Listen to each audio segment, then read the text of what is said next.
On Sunday, yet another person was in position to take a shot at the former president. Now, by all available reports that we have, he was not even successful in getting a shot off. In fact, he was shot at by Secret Service, ran away, and was apprehended without a fight. So we're going to go over a lot of what happened with that, and go over the details, talk about where this guy was from, what he was doing, what some of his political background is, because there seems to be some question, maybe on purpose, about what his background was, and we'll go over as many details as we have of this ever-changing story so far. In other news, or in other words, the show that I had planned on doing right up until Sunday afternoon, a group of pagers went off, exploded on Iranian Hezbollah members in Libya. So we're going to go over some of what that means, what this is doing for the tensions that we have internationally, and where we go from there. Hospitals are on lockdown in Springfield after a series of bomb threats shake up the entirety. Oh, I gotta go mute my phone again, I guess. After a series of bomb threats shake up the entirety of the town, supposedly in reaction to the Haitian migrants. We'll go over what the news is telling you and what I consider to be bullshit on this entire thing. And yes, we are going to have to talk about the debate. Donald Trump and Kamala Harris had a debate this past week. We're going to go over what happened with that, my thoughts on that, which my video got absolutely 0 likes on the entire thing because people hate the fact that I'm critical of Trump apparently. And what this means going forward with all of this. It is going to be all of this and more over here on Contemporary. So strap yourselves in, find some friends, get some people in here, grab some food, and we will see you on the flip side of the title card. And that's great. It starts with an earthquake. Birds and snakes, an airplane. Lenny Bruce is not afraid. I have a hurricane. Listen to yourself churn. World serves its own needs. Don't misserve your own needs. I am Jay Edgar, and this is Contemporary.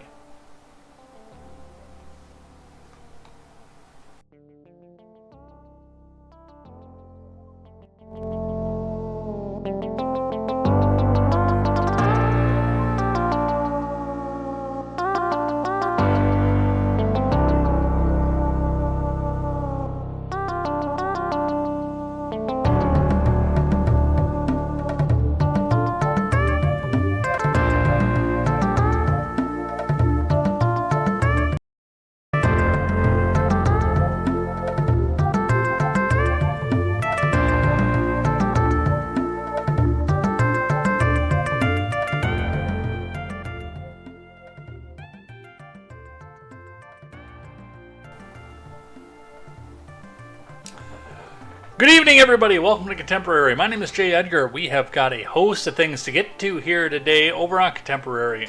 There was a lot, and there was a lot before all the bullshit happened on Sunday. So we're going to be going over all of that as well. It's been a shocker, to say the least. And yeah, it's not something I think anybody really expected. I mean, I had hoped and planned to have a very, very quiet day on Sunday. And I mean, in all honesty, I actually still did. Pom and I and the little person all played video games all day. Literally, I did some chores around the house prior to that, but that's because I get restless and really, really bored. Otherwise, if I didn't have that effect, I would have done pretty much absolutely nothing for that entire day, and sometimes it's needed off of that too. But a lot of behind-the-scenes news is not what we have to go over here today. We do have a lot to go over here today. 60-plus tabs sitting there for news waiting. I did have to narrow some of it down. But yeah, there's a lot there. There's a lot to talk about and a lot of stuff to do. And I hope that you'll stick with me for the next couple hours as we go through all of this here. If you can't, there's always the audio platform. The link to the live stream that you came in on will not be available after I am off air tonight. There will be a re-upload that is put up and put onto YouTube bright and early tomorrow morning. So you guys can go check that. It's going to be really early because I'm doing a modified schedule at work this week, which means I start at 6 instead of 7. So it'll be up there really early for you to take it up on the go. Otherwise, the audio platform will be up tonight over on Spotify. Actually, I don't think it will, because I put it on the podcatcher prior to it loading to Spotify. I don't think it catches on Pandora, Spotify, Apple Podcasts, etc. until the next morning. But it'll be out there, and if there are any other podcatchers that you guys would like to see this on, make it easier for you to have it in your regular rotation, and you don't see Contemporary with J. Edgar on your favorite podcatcher, let me know, and I will look into getting it added to there. Before we get started, make sure you guys go check out great programming such as The Daily Ignoramus, my boy Steven, and Overruled with KTZed. And lastly, check out your podcatchers in October. There's going to be mirror uploads on my brand new podcast channel, which will be announcements and links will come out in the Discord, and I'll put those in the chat coming up here. It'll be mirrored on there, and it'll be on it'll be mirrored on our regular audio platform here, and I think Vong is going to help get some clips for that, so the promise was I had to take video this time, so we can put it out on the talks and on the YouTube shorts and on the Instagram reels as well for what we talk about here. The inimitable Jessica Green will be joining me in the first week of October, show to be uploaded a couple days after that. The wonderful Quest Fanning, who puts this all out there, will be joining me on the second week of October. And our Googler for the first episode with Chris Lokes, CatPants13, will be joining me on the third episode, and I'm looking into someone to look on the fourth week. I think I have an idea, but I'm trying to maintain the boy-girl rotation. I don't know how well it's going to work, but that'll be coming up as well. I love doing that, so look forward to that. Let's get into the news. Let's get started. If you like what you see, the best way to put things out to get more people in is to share this on X, on Facebook, on Instagram, wherever you like it. The link is always ready to share. You can check the page link as well. Go tell everybody that it's live at 6 so they can check back at any time they want, or go in the Discord, grab the link there, or just chat in the chat, because the more that you chat, the more that we get promoted up to the front page. I love the nights that Dual Helix comes in, because we definitely get promoted on those nights to the front rumble. Anyway, let's get into the news. Let's get started. We're going to start with finance and polling information. Check with the chat. Palm is here lurking because she forgot her headphones, so she'll be listening back on the audio platform probably later. Nobody coming in on the Rumble side. Let's get started. We're going to start with the Dow today. The Dow Jones is at 41,606.18 points today at the end of trading. Futures are looking like they're pointing downward today after a little bit of a mixed bag as far as open and close goes. It looks like it just about hit the previous close. Yeah, it lost by 15.9 points on the day. So it went up, it went down, and it came back to where it was. Let's look back to what we've seen over the past week. And it's been a steady rise over the past week, but it's not a huge rise, and I think there are some people that are questioning what happens with this, especially if it looks like the futures are going down. Market Watch reporting stock market today, Dow and the S&P, and nearly flat ahead of Fed interest rate decision. U.S. stocks finished mostly higher Tuesday as investors geared up for the Federal Reserve's first interest rate cut since 2020. The S&P was up 1.49 points, ending flat at around 5634.58. It briefly touched its previous all-time closing high of 5667.20. In a morning session, the large cap benchmark index has risen for 7 days straight, scoring its largest 7-day point and percentage gain since August 21st, according to Dow Jones market data. The Dow lost 15.9 points, or less than 0.01%, leaving it nearly flat for 41,606.18. The blue chip index snapped its 4-day winning streak, according to the Dow Jones market data.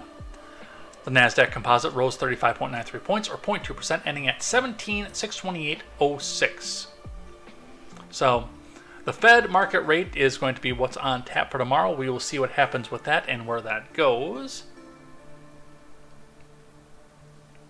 And before I get into the polling data, I wanted to grab this one here. Eric Doherty releasing the new Electoral College map from Nate Silver, who tends to be somewhat accurate on this. Nate Silver is a polling scientist of court.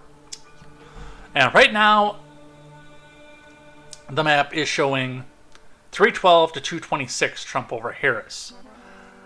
This is a believable win. I mean, your regular blues are going blue as they're supposed to be. Minnesota, Illinois, New York, all the New England, with the exception of the majority of Maine, Colorado, New Mexico, the eastern seaboard on the northern part. I mean, your expected blues are going blue in this one here. A few swings and toss-ups. Missouri is typically in a swing territory. Wisconsin, they're saying goes red. I don't know if that one I completely buy. Michigan is a horse apiece, with Harris's comments on Israel being up on tap, especially. But a lot of your regular ringers, Georgia, they're saying goes red, and honestly, I think that's just a bit of a toss-up too. So Arizona will be the one to watch. I think that's going to be the pivot, and Pennsylvania is also going to be. I mean, the fact that Pennsylvania's in play as a union state just kind of blows me away. Virginia, honestly, could go either way. That's one that I've been noticing. A lot of people are saying it is in play, and I think it's in play. But I do think that there's enough Beltway influence that I think it's still going to go Democrat. I do. The mug is here. I'm not late because, as I said in the Discord announcement, a wizard is never late. But I did get it started a little bit after 6 p.m. tonight, Central Time. Watching clips of J.D. Vance's favorite theologian, Samuel L. Jackson. Palm and I were talking about Samuel L. J. earlier today and his mysterious purple lightsaber that they wrote lore for when they gave it to him for the prequel trilogy. I have not done my yearly sit down and watch of the Star Wars saga this year, and it's kind of upsetting me. I sit down and watch that. I start on my birthday every year, and it is now September, and I have not done it yet. And I want to, because I love sitting down and doing that. And of course, a run through the Clone Wars is always welcome. Anyway, seeing this, one thing to remember and remind you of. No matter what it is that you want to see, whether you want to see this map, whether you want to see this map inverted, whether you want to see a landslide for either one of the candidates. Hell, if you want to see Chase Oliver win, and I don't know why you would. Looking at polls, answering phone calls is never enough.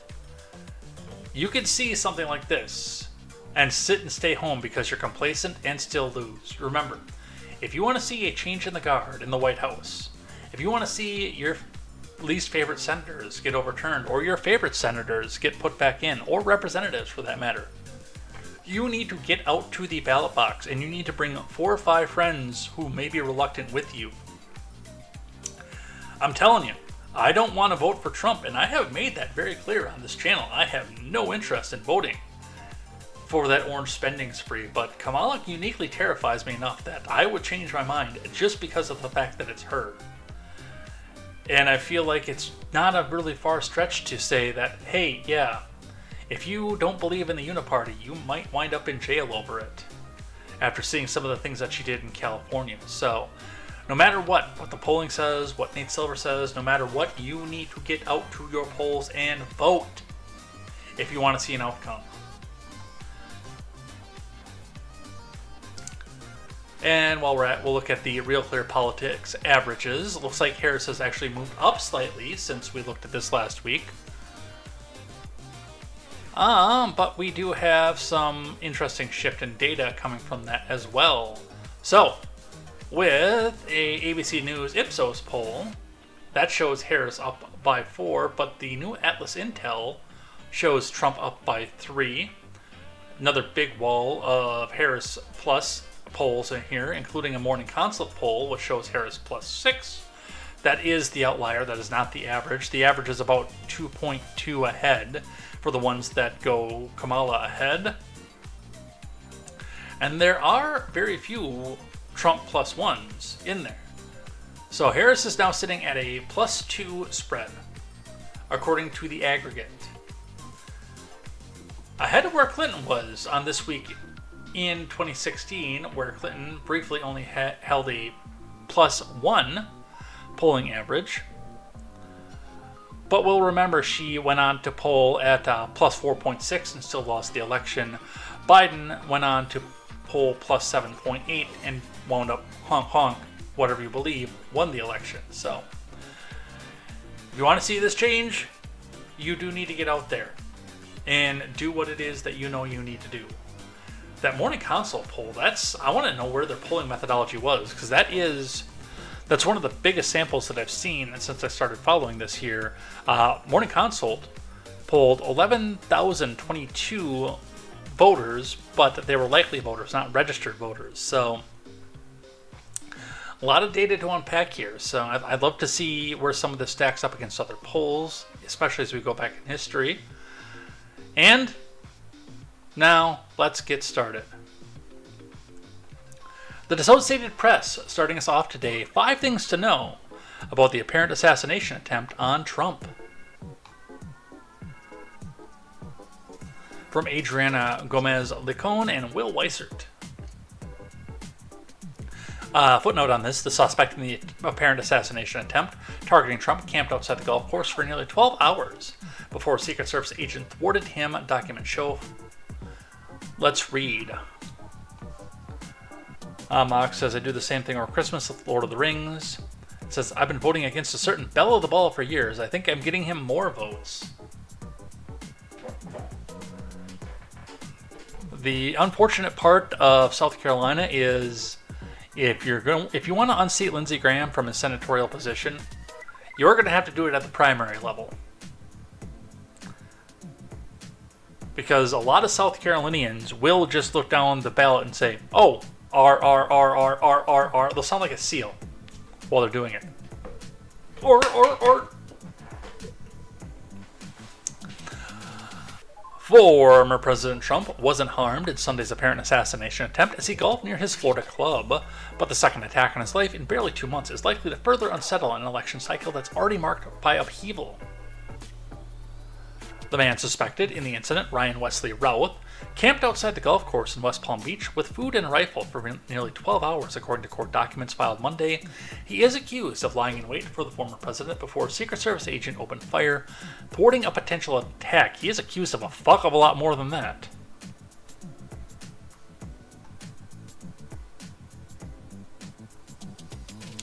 Here are 5 things to know about what happened and where the investigation stands. That is an F-250 with way too much weight in the back. Holy shit. Routh, 58, faces charges of possessing a firearm despite a prior felony conviction, and of possessing a firearm with an obliterated serial number. Additional charges are possible. The suspect lived in North Carolina for most of his life before moving in 2018 to Kauai, Hawaii. I don't know why there are 3 A's in that, but he and his son operated a company building sheds, according to an archived version of the webpage for the business. Because that's been scrubbed from the internet at this point. Routh apparently appeared briefly in federal court in West Palm Beach on Monday. He had frequently posted on social media about the war in Ukraine and had a website where he sought to raise money and recruit volunteers to go to Kyiv and join the fight against the Russian invasion. Fight and die to stop aggression, he posted on X in 2023 about Ukraine. Everyone should be outraged and helping. In a video circulating online, Routh said, this is about good versus evil. Now, this is about geopolitics and one person realizing that the head of NATO can't do jack shit. So he decides he's going to go back and take his little time anyway and run in and throw people at the meat grinder to see how far the US and the Ukrainians will take it. It's not about good versus evil. I do want it noted, I have no interest in taking the life of any politician, no matter what, with no position, no idea, and no plans whatsoever. And I say that because I have also encouraged people to go and fight in Ukraine, but that's usually me being pissed off about them, saying that we need to send our soldiers in there, send weapons in there, etc., and not being willing to do the work themselves. If we did get to a draft because of a world war started by the Ukraine, the US should be picking the people who have the Ukrainian flags in their bios first. And they should have gone and signed up anyway. Decca is here. I sent Decca a message earlier on Discord, seeing if he can help me out with something. Moggs' second attempts, and also Fishy, that there's a horde of cats in front of it. Nice. He also wrote separately on X, I'm going to fight and die for Ukraine, and he's even traveled there. Video shot by the Associated Press showed Routh at a small demonstration in Kiev's Independence Square in April of 2022, 2 months after Russian President Vladimir Putin ordered an invasion of the country. A placard he was holding said, "We cannot tolerate corruption and evil for another 50 plus years, and Russia for our kids." Routh wore a blue vest with the U.S. flag on the back.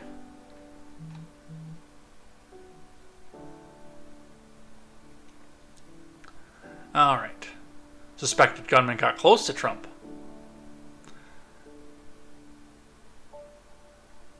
Oh, okay, they're coming back here. I guess they're okay, now we have the other bullet points. Let me come back up here. In June of 2020, he offered a post on X directed at then President Trump, saying he would win re-election if he issued an executive order for the DOJ to prosecute police misconduct. That year, he also posted in support of Tulsi Gabbard, who has since left the party and endorsed Trump. And when they say left the party, that's capital T, capital P, the party. However, in recent years, his post suggests he soured on Trump and expressed support for Biden and Harris. In July, following the assassination attempt on Trump in Pennsylvania, Routh urged Biden and Harris to visit those wounded in the shooting at the hospital and to attend the funeral of the former fire chief killed at the rally. Voter records show he registered as an unaffiliated voter in North Carolina in 2012, most recently voting in person during the state's Democratic primary in March of 2024. Federal campaign finance records show Routh made 19 small political donations totaling $140 since 2019, using his Hawaii address through a political action committee that supports Democratic candidates because the Associated Press cannot name Act Blue.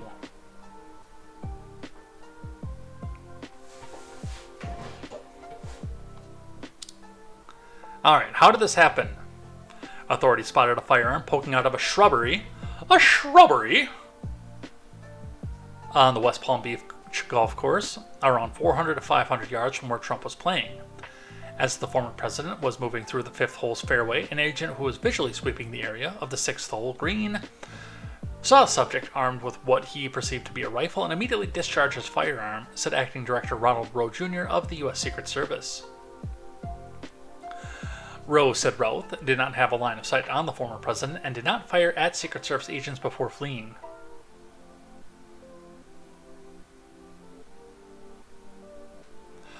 Routh sped away before being captured in a neighboring county. Body cam footage of Routh's arrest show him walking backwards with his hands over his head on the side of a road before being handcuffed and led away. The suspect is believed to have been positioned at a tree line at the golf course from about 1:59 a.m. to about 1:31 p.m. Eastern Standard Time. On Sunday, a digital camera, loaded SKS-style rifle with a scope and a plastic bag containing food were recovered from the area. So, from the sounds of it, and this is a lot of the detail that was going on with this. Now, number one, small-time donor to Act Blue. Just like the kid in Pennsylvania, which, I mean, people are still trying to go with the cope of the fact that this kid wasn't the donor. In fact, he was a rock-ribbed, die-hard Republican. Yeah, I don't fucking buy it. Not for a second do I fucking buy that.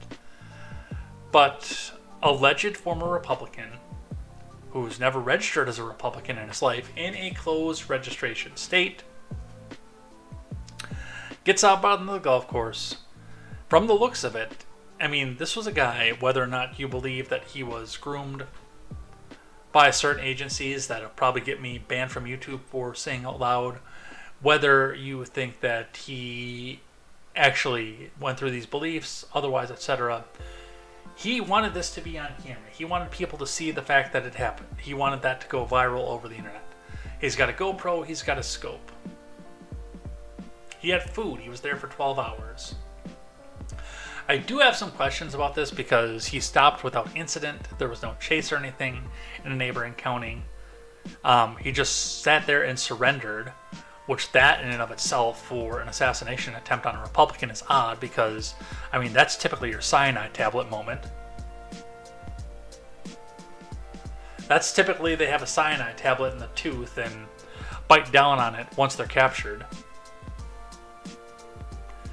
People like this don't usually get left alive. And, I mean, there's already speculation that he's going to get Epsteined because people like this don't get taken alive.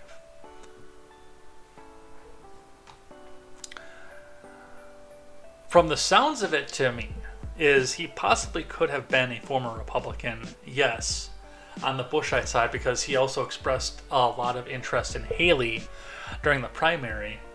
So possibly disaffected by it, like the same way the Uniparty is the fact that there are no wars. There are no new wars. We still have troops in active combat zones, but there's nothing new sprouting up. And of course, possibly now donated to candidates who are willing and even seemingly interested in starting the war.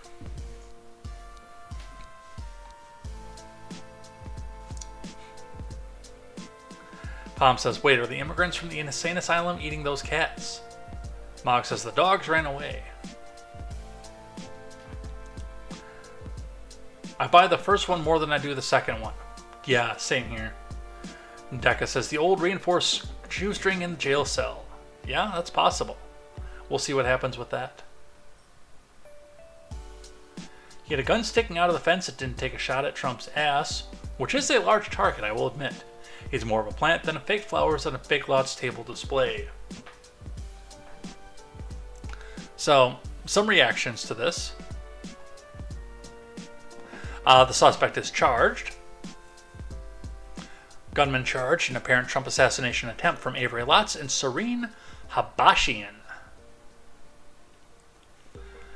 The 58-year-old man suspected of attempting to assassinate former President Trump was charged with 2 gun counts at his initial appearance in federal courts on Monday in Florida. Ryan Routh had an extensive criminal history before the Sunday incident at Trump's West Palm Beach Golf Club, which the FBI is investigating as an attempted assassination of the former president.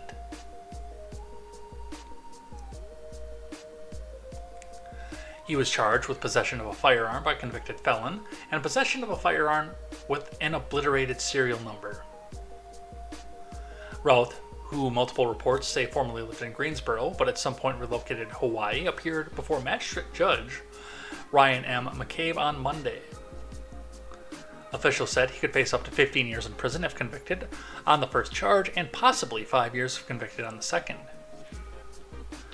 The Associated Press reports during the hearing he said he was working and bringing around $3,000 a month but had no savings. In this economy, that's not an outrageous number to not have any savings. Routh invoked his right to an attorney. Jeffrey Veltri, a special agent in charge of the Secret Service's Miami field office, said during an afternoon news conference on Monday, which again tells me, take his shoestrings away. Because there are certain people who are not supposed to testify.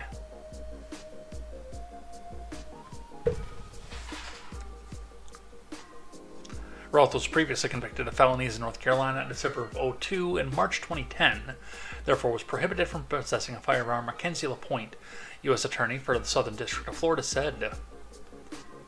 Routh was also the subject of a 2019 investigation based on a tip that he was allegedly in possession of a firearm as a felon. The Bureau interviewed the alleged complainant, who did not verify giving the initial information. The case was closed.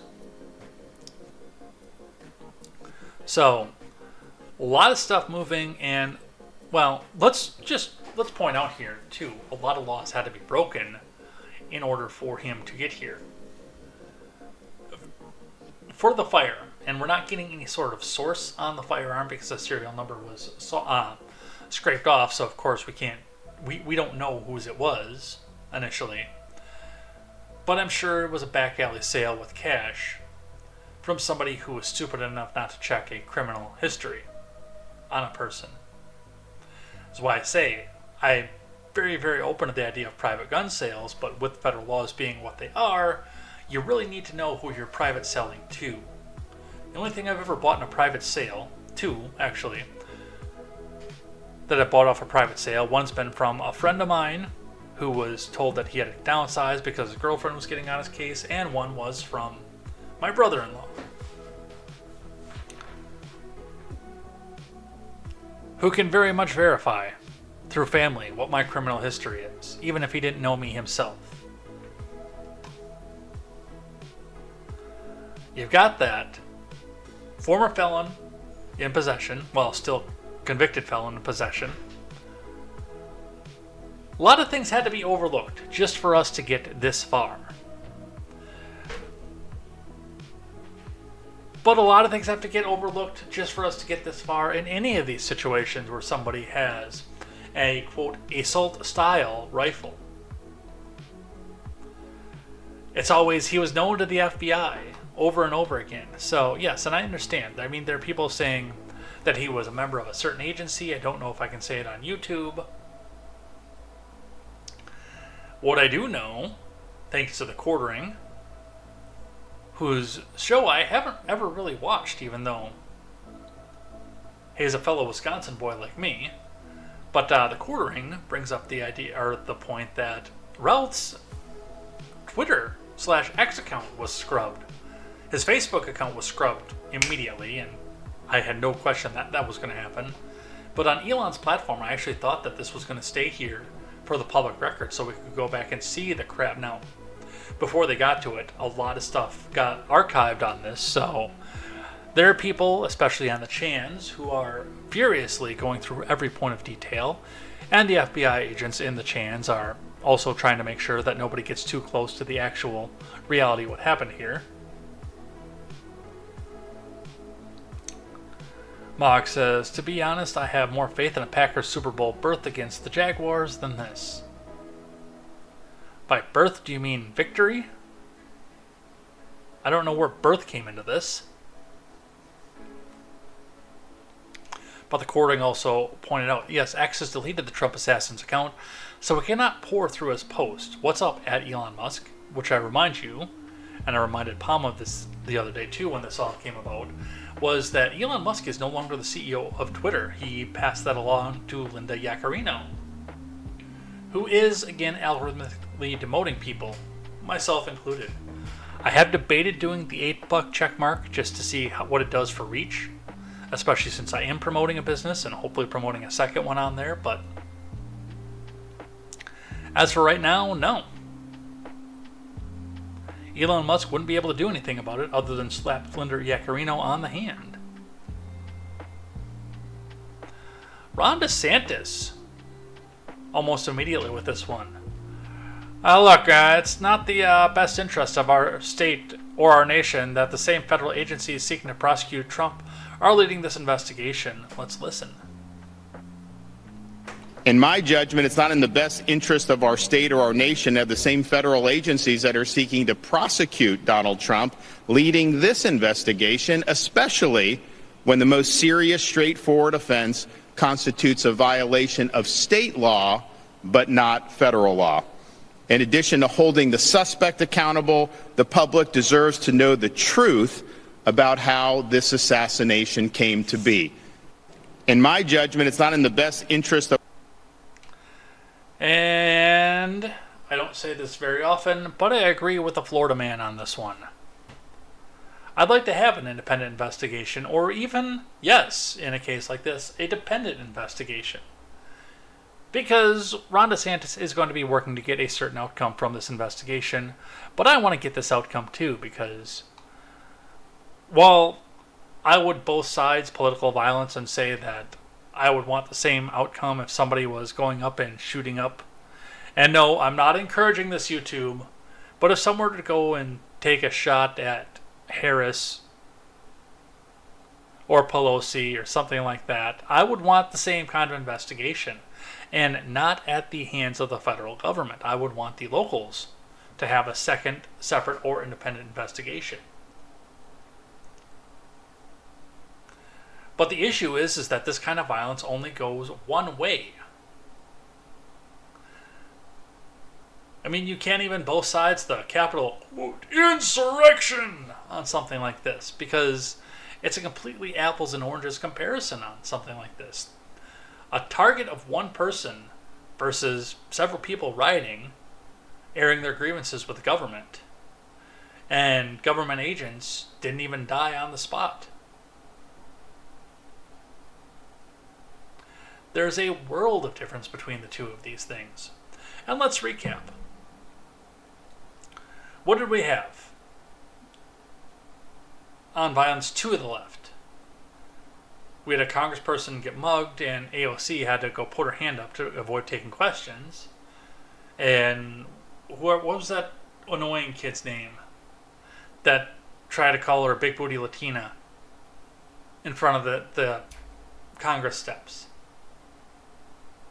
I mean, that's the extent of it. Meanwhile, you've got Rand Paul, who had several ribs busted when his neighbor came over and beat him. Oh, wait, no, I forgot. This avowed on social media left-winger in the Rand Paul case simply went over and broke several of Rand's ribs over grass clippings. That's right. How silly of me.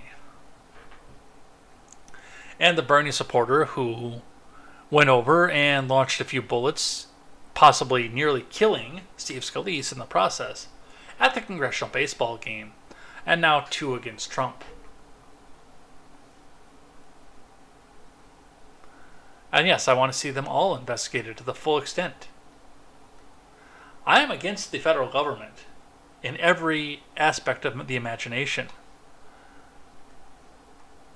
But I know if more of this keeps going on unchecked, we're going to be in a deeper position than I think any of us want to be.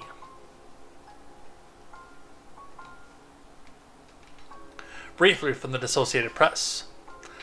Florida will launch criminal probe into apparent assassination attempt of Trump, governor says. From Alana Durkin-Richer and Stephanie Matat. Florida law enforcement officials will launch their own investigation into the apparent attempt on former President Trump that will run parallel to the federal probe, Florida man Ron DeSantis announced on Tuesday.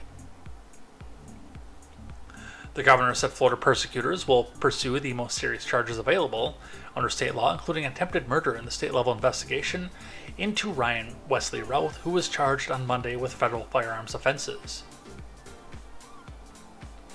We have a very strong interest in holding the suspect accountable, DeSantis said to reporters.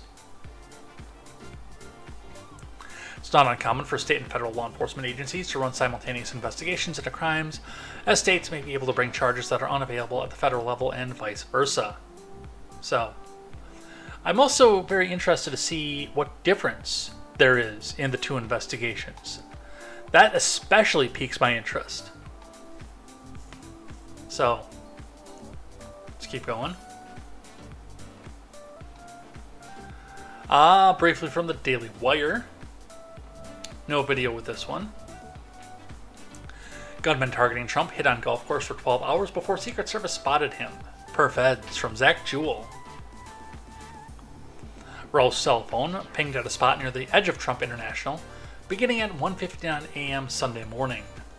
If you don't think that they know where you are, think again. Federal prosecutors said on Monday that the suspected gunman in the second assassination attempt hid in the bushes near Trump's golf course in South Florida for nearly 12 hours on Sunday before he was spotted by Secret Service agents. And that is part of what bothers me. This wasn't a planned golf outing. Like, this wasn't something that, somebody could go get public access information to the fact that he was doing this. Now, because of Secret Service regulation, Trump can't just get up from his desk one day, push his papers off the desk and say, "That's it, I'm going golfing," and have it be okay. For things like this, we need a certain amount of sweep before this. And I've got this feeling the sweep came up clean, or mostly clean, 12 hours prior to any of this happening.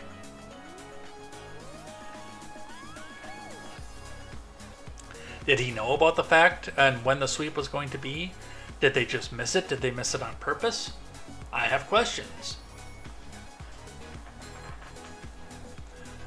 According to a complaint, the suspect's cell phone pinged at a spot near the edge of Trump International, West Palm Beach, beginning at 1:59 a.m. Sunday morning before Secret Service agents spotted his gun barrels sticking out from behind the fence at 1:30 p.m.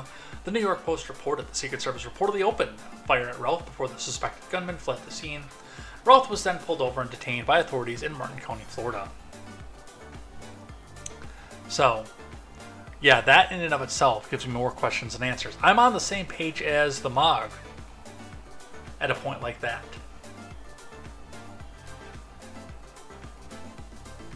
By the way, you can go to theaters and watch Am I Racist?, where Matt Walsh puts on a bad disguise and goes to pretend to be a leftoid.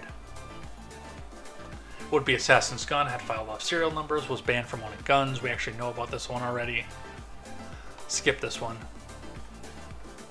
The reactions. We can go watch the movie this weekend. We're kid-free. I haven't been to a theater in forever. Hillary Clinton tonight on MSDNC. The president needs to create a consistent narrative about how dangerous he is. He is a danger to our country and our world. Let's listen to the clip, and then I'm going to add some of my thoughts to this.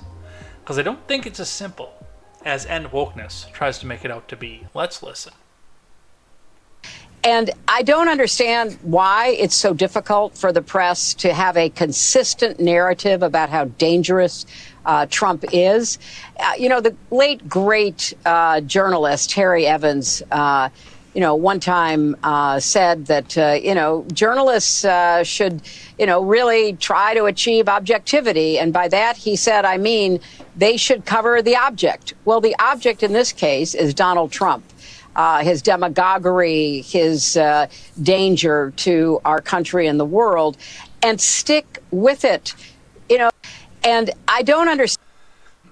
So a lot of people are listening to this and calling Hillary Clinton a demon, which, is not an inaccurate statement in and of itself, and saying that she is trying to keep the rhetoric ratcheted up to try to inspire the next shooter to come back and do this, to try to keep the narrative on the fact that this man needs to die. And I don't think it's that simple. I heard this the first time, and the first thought that I had was the same one that, the right-wing hive mind is having here. But I listened to this again, and I listened to this today, and I thought real hard about this and remembered. I remembered that this is the same person who, after the women voters turned their back on her, all of a sudden had a realization that, hey, we need to go send Trump voters to a re-education. She didn't say camp at the time, but said that they needed to be re-educated. Which again raises flags, especially with all the Nazi lore that our friends on the left have seemingly memorized, even though a lot of it's propaganda, that harken back to concentration camps. And it was a very, very obvious statement that she went off and made with this, and the direction that it harkens. A lot of people speculated at the time that it was her trying to make Democrats look bad in the wake of them turning her back on her, which I believe in that specific instance. And then when I sit here and listen to something like this, what's the first thing that a right-winger, the right-wing hive mind, is going to go back and latch onto and try to take back and run and spread? Hillary's got nothing to lose. If anybody testifies her, they suddenly get a massive bout of depression and can't go on in the world anymore. So nobody's going to testify against her if she does get picked up and prosecuted for trying to incite violence anywhere. So she's got absolutely nothing to lose to come back out and make the left-wing party sound like they're intent on going and inciting violence again, and having people like End Wokeness come back and scream it around. Take another little bit of vengeance on the party that turned their back on her for 2016.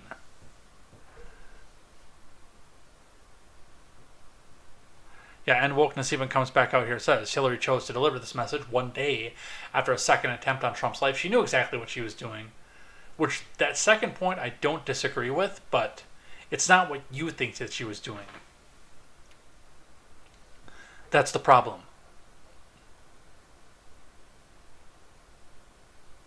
Although the meme was kind of funny on this. Hello, Citibank. I need to stop payment on a check. I don't necessarily believe that that's what happened. It's still funny, though. Other reactions. Rachel Vindman actually deleted this one. Because even Rachel Vindman, the wife of Anthony Vindman, who was the lead in the Ukrainian impeachment probe, no ears were harmed. Carry on with your Sunday afternoon. That in and of itself is demonic, and yeah, that one should have been taken down. The Libertarian Party had a bad one too, actually. I think it was LP New Hampshire.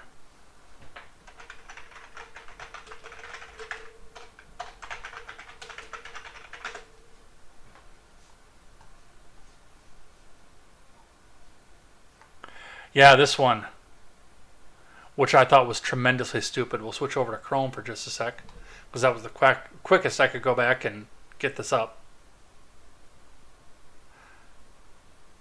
Feds aware of New Hampshire Libertarian Party's post glorifying the killing of Harris. The U.S. Attorney's Office for New Hampshire and the Secret Service are both aware of a post on social media made by the state's Libertarian Party that praised as an American hero anyone who were to assassinate VP Harris. And this was like the day before. This was either the day before or day of the story that we've been covering for the last, almost an hour. The federal agencies confirmed to NBC 10 Boston that they knew about Sunday's message, it was Sunday, which has drawn widespread condemnation, including from the LP's own candidate for president. The smartest thing that guy's ever done in his political career, by the way. Though they wouldn't confirm whether or not they were investigating the inflammatory remark, which was deleted followed by other such remarks. And while the FBI wouldn't confirm an investigation into NBC 10 Boston, a prominent member of the state's LP posted video appearing to show two federal agents attempting to question him about the post. Good idea, get the recording. I don't care how bad taste I thought the comment was. Get the recording. The LP of New Hampshire said it deleted the initial post on X, formerly Twitter, on Sunday that read, "Anyone who murders Kamala Harris would be an American hero." That is a quote. YouTube, don't fucking ban me. Because of the site's rules, but lamented that libertarians cannot speak freely there. Well, it's still a private company, and that was still in bad taste.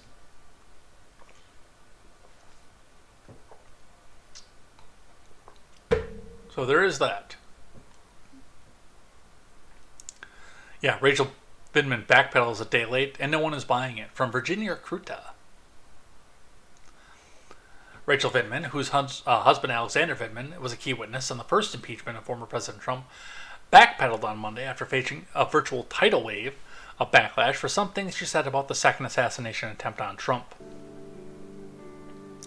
In her initial post, Vindman referenced the first assassination attempt, which took place on July 13th in Pennsylvania, where Corey Comparator was killed, 2 others were seriously injured, and Trump was shot in the ear. Because the shooter on Sunday was apprehended without ever firing a shot, she said, "No ears were harmed, carry on with your Sunday afternoon."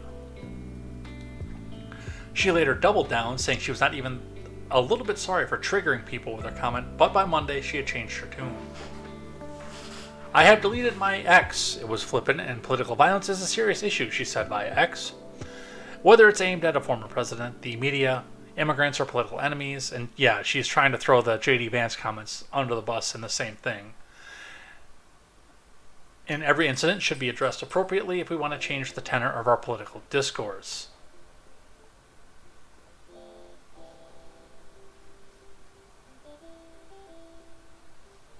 Yeah, I don't buy it. That is a ghoulish thing to say.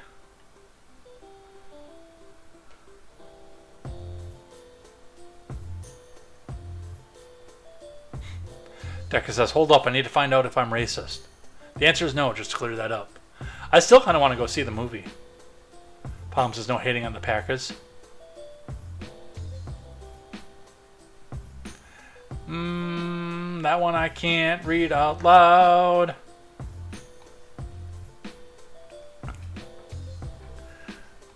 Alright. Keeping going. A lot of people are saying this is low class. Biden tried to call Trump after the suspect was arrested on his golf course. Trump refused to take his call. Your thoughts? Well, he's not obligated to take a call. Right now, he probably believes the deep state, the left wing, are coming out here trying to do this to him. I don't know that I would take the call either.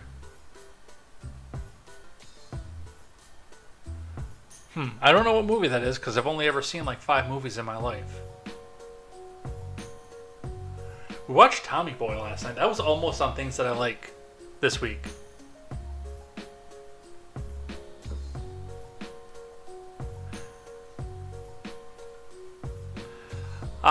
Trump's response.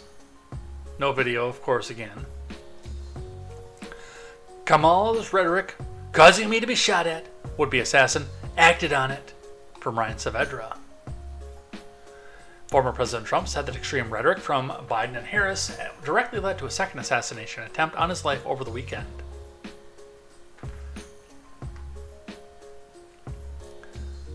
He believed the rhetoric of Biden and Harris, and he acted on it, Trump told Fox News on Monday morning.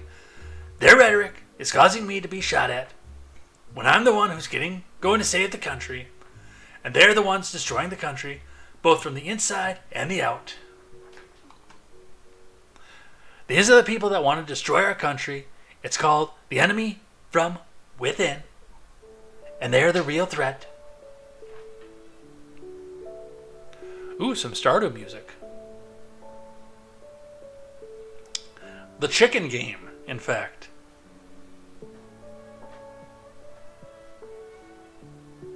Trump said that Democrats and the media incite attempts on his life through a combination of actions they take against him, including extreme rhetoric, lies, and lawfare. These are things that dangerous fools like the shooter listen to. That's the rhetoric that they listen to. Okay, and the same with the first one. The media is made up of fools. Fools, the worst fools that will spew garbage and spew their sick philosophies and protect all of them at all costs. And they can't believe they get away with it. Democrats are totally protected by the media. In a post late Sunday night, Trump thanked all the relevant law enforcement agencies that help keep him safe. Alright, what else we got? I still have more stuff on this one. But a lot of this I think we can fly through.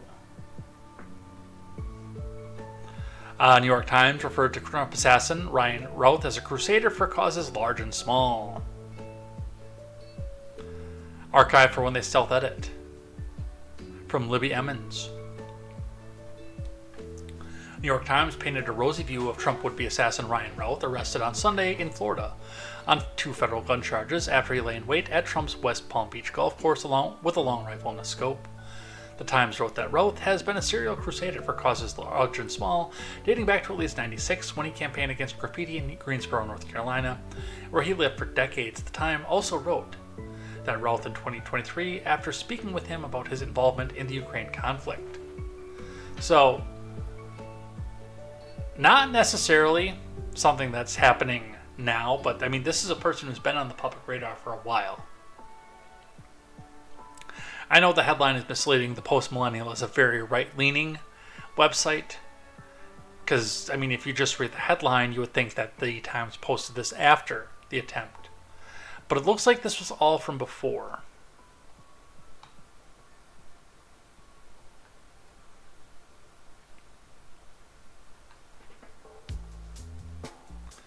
From Politico. Trump called for unity after the first assassination attempt. Not this time. Well, he also called to fight, fight, fight. From Lisa Kaczynski, Meredith McGraw, and Alex Eisenstadt. Trump briefly followed the first attempt on his life with calls for unity. This time, he's going straight for a far more brazen message. Democrats' rhetoric put my life in danger. In interviews, social media posts, and campaign messages in the first 24 hours after the Secret Service opened fire on a suspected gunman, Hiding in the bushes around Trump's Florida Golf Club, the former president and his allies accused Democrats of spending years stoking threats and violence against the Republican nominee by labeling him a threat to democracy. And that's just the point, isn't it? I mean, it's a point that the Politico is probably going to be uncomfortable talking about, but isn't that just the point? Biden called Trump supporters threats to democracy, the supporters, not Trump, on the debate stage. Hillary's basket of deplorables moment. I mean, this stretches back to the Bush era, and I mean, even back then I agreed with it somewhat. But the idea that these Republican candidates are somehow unique threats to democracy. I mean, this goes back to pre-Trump era, and I remember having conversations about this in comment sections on the Facebook, on the Boomer Book of all time. None of this is new, and they always do this to whoever the newest or most powerful Republican is at the time. Whether it was Bush, whether it was McCain, or a host of other people. Boehner was a frequent target of this. Paul Ryan was a frequent target of this. This goes back as long as I've been alive. But it's been much more publicized with this, with a lot more people participating in the calls for it, with the rise of social media.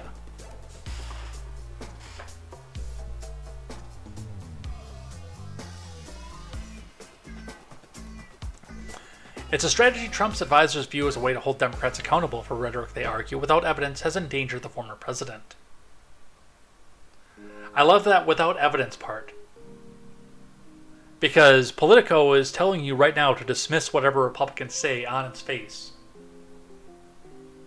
When we've heard the next Hitler, threat to democracy. I mean, we were just watching an episode of Futurama yesterday. Today, maybe. Yeah, it was today. The one where they have to go forward in time until time gets cyclical, and then they come back around to the same point. And Farnsworth stopped on the middle of his run to kill Hitler the first time through, and then they missed and they had to go through again. And Farnsworth missed the second time and took out Nancy Reagan instead.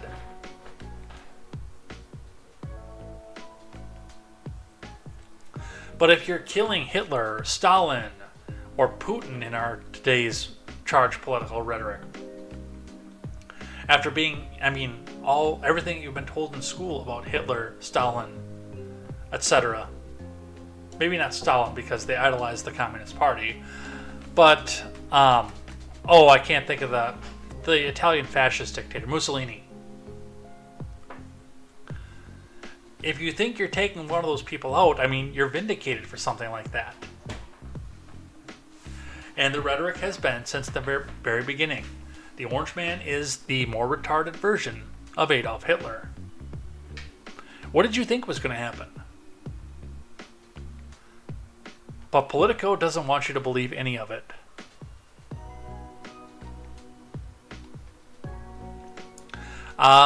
From The Hill, Harris calls Trump after apparent assassination attempt from Alex Gangitano. Harris called former President Trump on Tuesday for a quick conversation following the apparent second assassination attempt against him on Sunday. Harris expressed to Trump that she is grateful that he's safe, according to a White House official who described the conversation as cordial and brief. I checked on him to see if he was okay, and then I told him that what I have publicly, there's no place for political violence in this country. I'm in this election and this race for many reasons, including to fight for a democracy. And democracy, there's no place for political violence, Harris told a panel at the National Association of Black Journalists. And that was all for show. You know it was. And yes, Dual Helix, you can type. And you can type very well. And very eloquently. You're very good at it. You're a wonderful man, Dual Helix.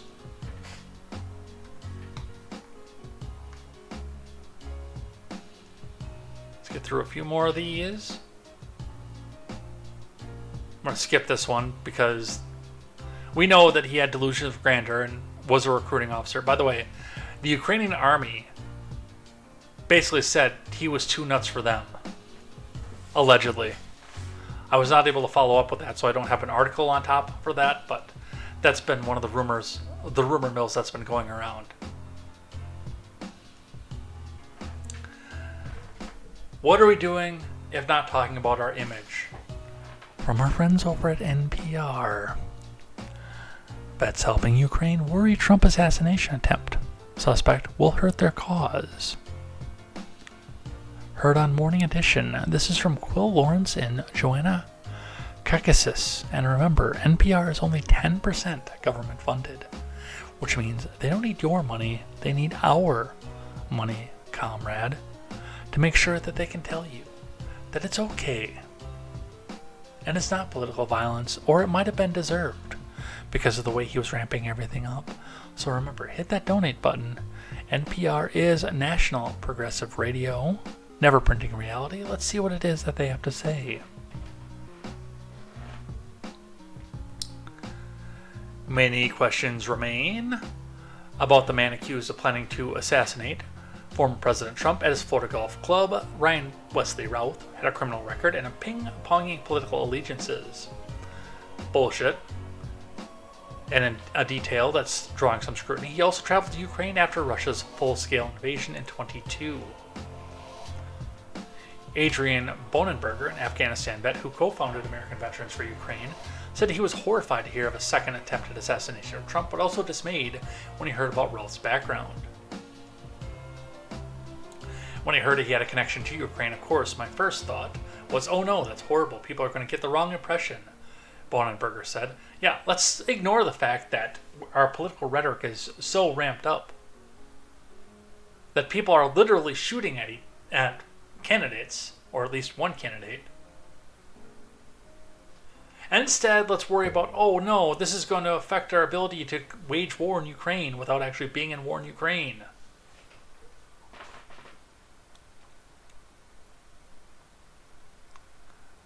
Routh had no military experience, but already in his late 50s had traveled to Ukraine and began pushing the idea of recruiting U.S.-trained former soldiers from Afghanistan to fight in Ukraine.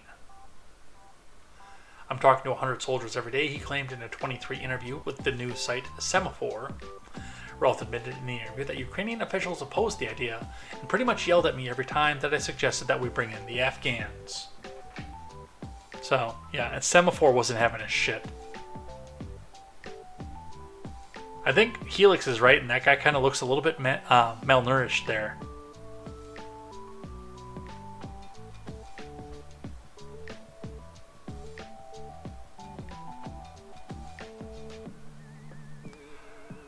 I'm going to skip that one.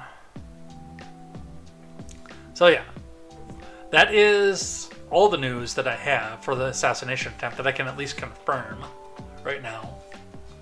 I'm sure we're going to hear a lot more of this in the coming week. But our next breaking news, breaking via Reuters. Hundreds of members of Hezbollah were seriously wounded on Tuesday when the pagers they used to communicate exploded.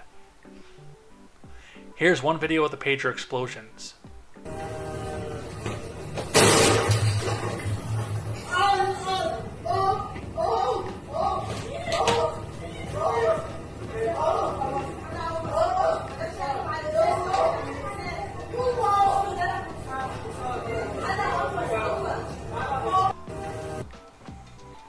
And folks, those were actual major explosions with pagers. It wasn't the fact that they had a Galaxy Note 7 in their pockets.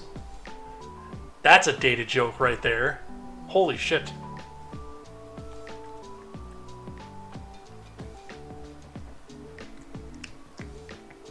Exploding pagers kill Hezbollah members and others leave thousands wounded, officials say. Militant group blames Israel from CBS News. There is allegedly an Israeli cyber attack going on as well. Did not have enough details on that to put that on the stack for today. We'll probably talk about that next week. Hundreds of handheld pagers exploded near simultaneously in parts of Lebanon and Syria on Tuesday, killing at least 9, including members of Hezbollah, and a young girl, wounding several thousand, officials said. Hezbollah and the Lebanese government blamed Israel for what appeared to be a sophisticated remote attack. Among those wounded was Iran's ambassador to Lebanon. The mysterious incident came amid rising tensions between Israel and Iran-backed Hezbollah, which have exchanged fire across the Israeli-Lebanon border since the October 7th attack by Hamas that sparked the war in Gaza. The pagers that blew up had apparently been acquired by Hezbollah after the group's leader ordered the members in February to stop using cell phones, warning they could be tracked by Israeli intelligence. I got fucking news for you guys. Well, I don't anymore because you figured it out already. A Hezbollah official told the Associated Press the pagers were a new brand, but declined to say how long they had been in use. At around 3:30 p.m. local time on Tuesday, pagers started heating up and then exploding in the pockets and the hands of those carrying them, particularly in southern Beirut suburb and the Bekaa region of eastern Lebanon, where Hezbollah has a strong presence, and in Damascus, where several Hezbollah members were wounded. Lebanese security officials and a Hezbollah official said the Hezbollah official spoke on condition of anonymity because he was not authorized to talk to the news media, which, of course, always on condition of anonymity, leads me with questions about the authenticity of everything. That's my default position with that, of course. The AP reached out to the Israeli military, which declined to comment. The explosions came hours after Israel's internal security agency said it foiled an attempt by Hezbollah to kill a former senior Israeli security official using a planted explosive device that could be remotely detonated. Experts say the pager explosion showed signs of being a long-planned operation. Though the means were not immediately known, investigators had no immediate word on how the pagers were detonated or if explosives had somehow been sneaked onto each pager. I'm pretty sure they bought them that way. If indeed it was an external actor that caused this. I'm not completely sold on that in and of itself. I do have questions about the explosion, the accident that happened with that.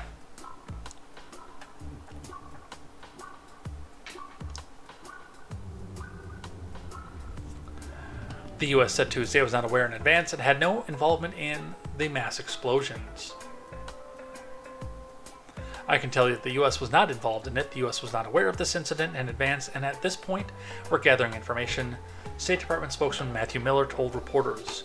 I actually believe them on this one. I don't typically, but I actually believe them on this one.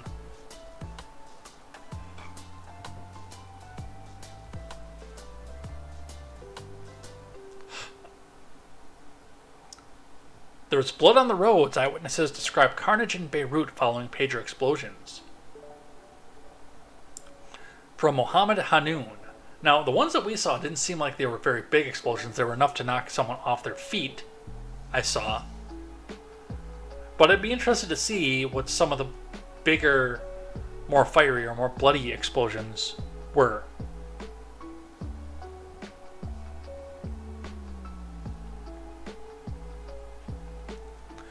Eyewitnesses have described to CNN how people lay injured in the streets of the Lebanese capital following the deadly pager explosions on Tuesday. One witness who spoke to CNN outside the American University of Beirut Medical Center and asked not to be named, citing fears for his safety, described the going outside in the southern Beirut suburb after reading about the explosions online. We went to the streets and we found the suburb as if it were a zombie city, he said. Injured people were lying scattered on the roads, he said, adding that some of his friends were among the wounded. Another witness, who also asked not to be named over fears for his safety, said he had been driving to work when he saw the Red Cross ambulances and people lying on the ground. We were surprised that there were a lot of people and there was blood on the roads and people were being transported in ambulances to the hospital. But we did not know what was happening, he said. The second witness said he had gone to a hospital to visit a friend who had been carrying one of the pagers when it exploded. This device was not only in the hands of the people who belonged to Hezbollah, but in the hands of all the people. There were people working in the security field who were using that device and they were also hurt, he added. Don Jr. deleted your comments. I'm sorry to hear that. The comments that I screenshotted and put into and put in the Discord are missing from the video, by the way. I looked at that earlier.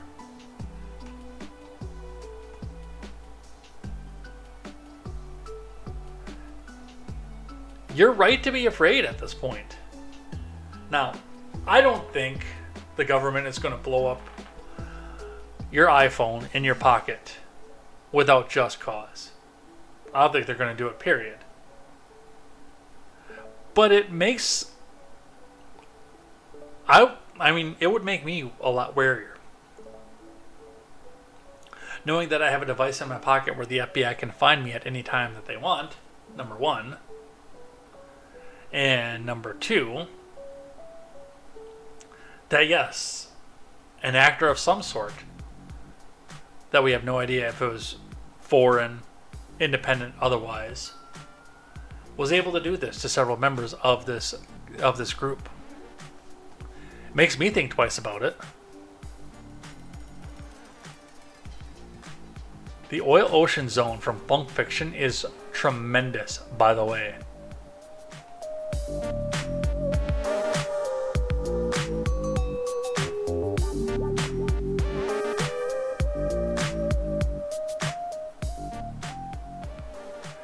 You can't find that on YouTube independently. It's part of basically a full album release from Funk Fiction.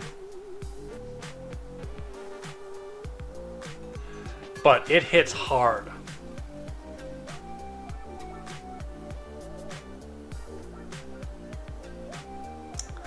Alright, next story. Breaking to yesterday, actually. Sean Diddy Combs held without bail after being charged with racketeering and sex trafficking.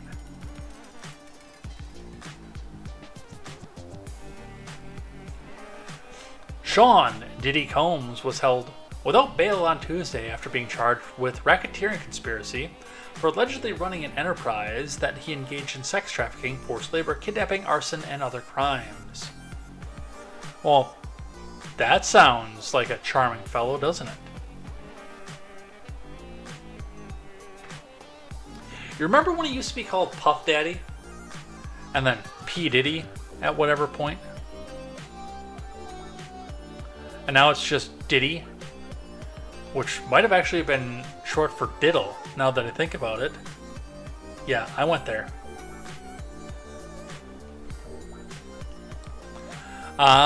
He was also charged with sex trafficking by force and transportation to engage in prostitution. Combs has pled not guilty. Okay, again, I reiterate, that might have been short for diddle.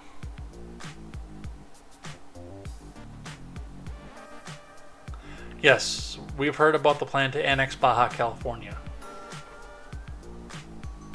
The music mogul was arrested late Monday in Manhattan, roughly 6 months after federal authorities conducting a sex trafficking investigation raided his luxurious homes in Los Angeles and Miami. The indictment detailing the charges was unsealed on Tuesday morning. According to the indictment, Combs abused, threatened, and coerced women and others around him to fulfill his sexual desires, protect his reputation, and conceal his conduct. Don't say that sounds like a Judas Priest concert. Don't say that sounds like a Judas Priest concert. Don't say that sounds like a Judas Priest concert.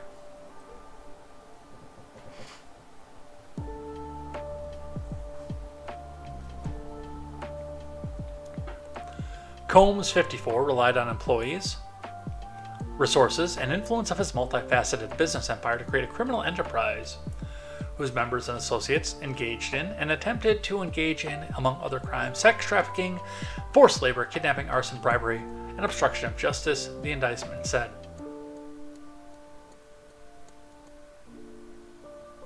So he was a mob boss.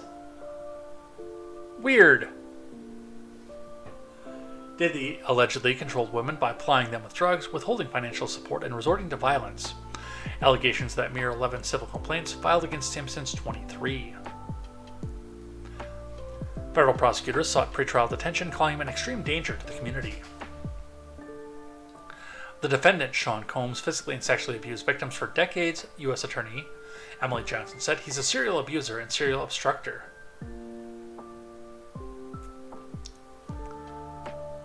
Prosecutors have interviewed at least a dozen witnesses who could testify seeing women injured as a result of violence Combs inflicted, Johnson said. Combs did not appear to react, as prosecutors described his long-standing pattern of abuse, including premeditated and spontaneous violence, to keep young women from participating in his freak-offs. Combs knew this was coming, his attorney said on Tuesday as he entered a federal court.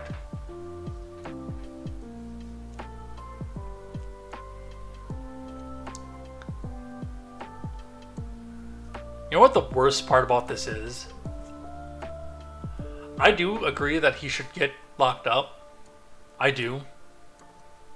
Because it sounds like he's got the resources to be long gone if he needs to be. But if he gets pretrial detention, then all the moron lefties are going to start saying, well, let's put Trump in jail then too. He's a danger. He's got means. And we'll have to listen to that for 6 fucking months. We've got the full indictment here. Apparently it didn't load when the rest of this loaded up.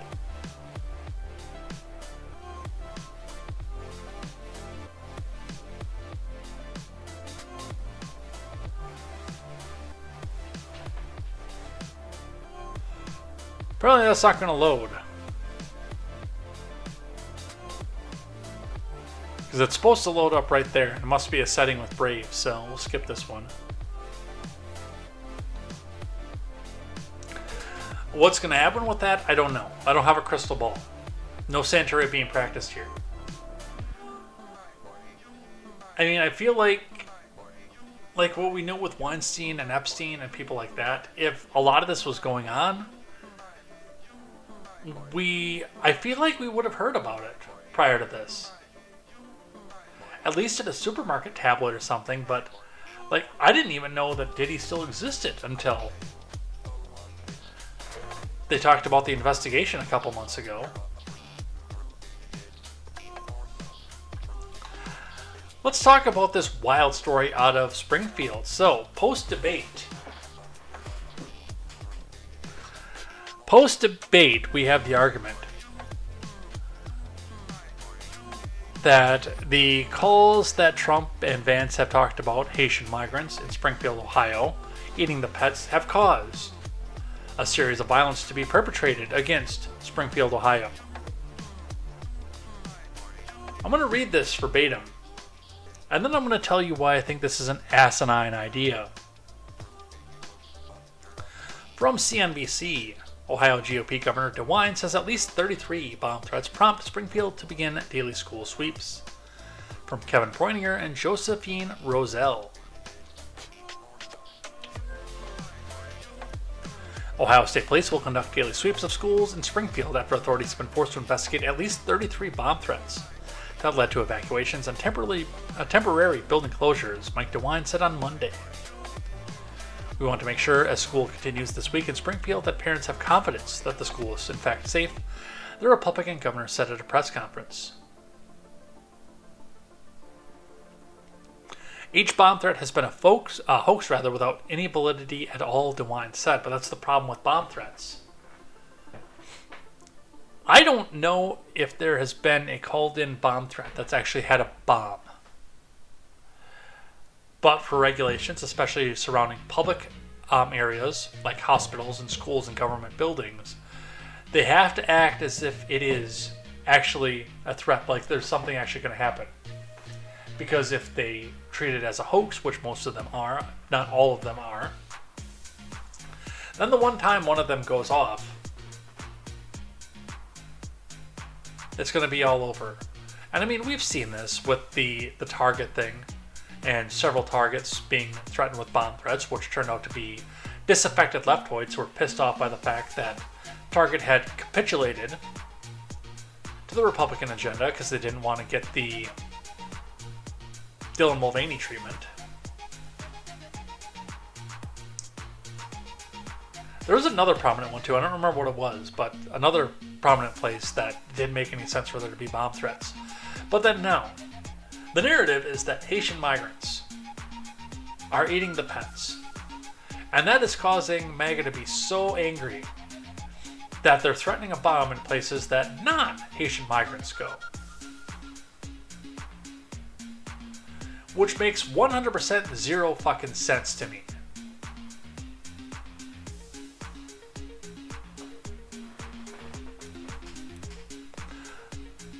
Springfield's become the face of a national immigration debate after Trump and Vance repeatedly spread baseless claims, because again, CNBC is going to dismiss this without actually looking into it, that Haitian migrants stealing and eating residents' pets.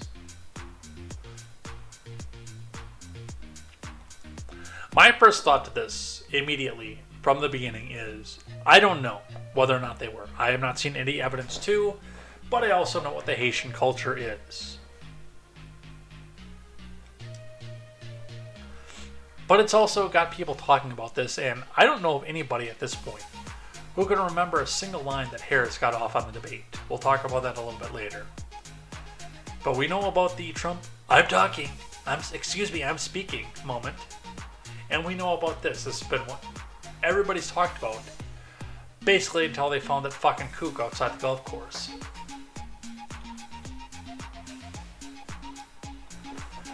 Vance first promoted the unfounded rumors on a September 9th post on social media platform X, but Trump boosted the claims further a day later at the debate against Harris. Springfield officials, including Rob Rue and local police, have all dismissed the claims, saying there are no credible reports that Haitian immigrants in the city are stealing or eating pets.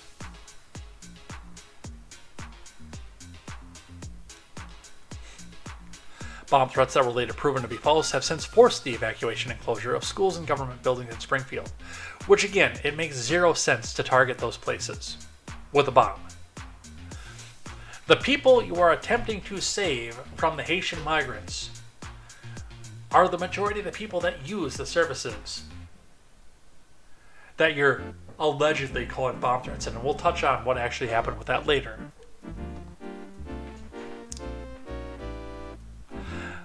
I don't hold the MAGA faithful in the high regard for intelligence. I don't. But that's beyond the pale even for them. From the Hill to Ohio hospitals on lockdown due to bomb threats from Emily Lewis. Bomb threats were made towards 2 medical centers in Springfield, sending both facilities into lockdown. Again, doesn't make any sense. You know I can't read that out loud, Helix. It's funny. I can't read it out loud.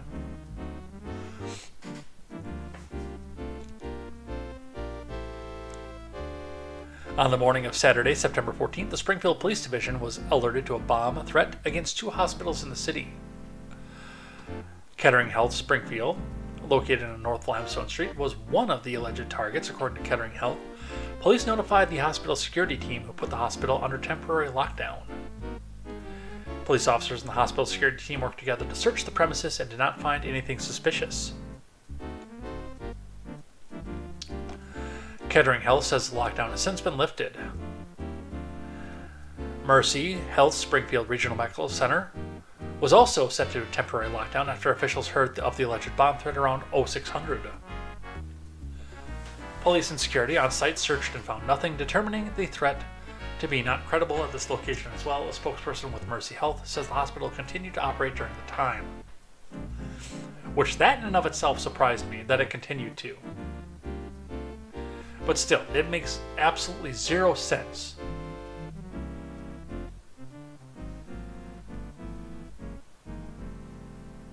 In the minds of the people who are yelling about the cats and the dogs,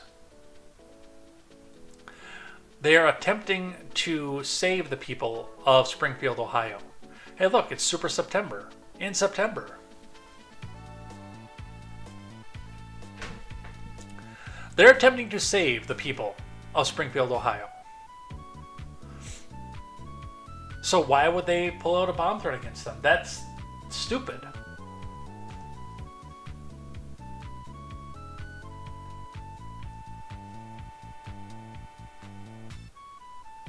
President of college in Springfield announces falsehoods after bomb threats force classes online. From Emmy Martin.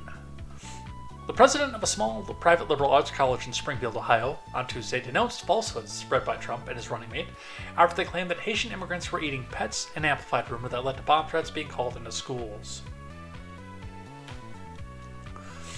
Michael Franzen, president of Wittenberg, told CNN on Tuesday that the school moved classes online and canceled all on-campus events until at least Sunday, September 22nd, after it received shooting and bomb threats from a single source over the weekend and on Monday.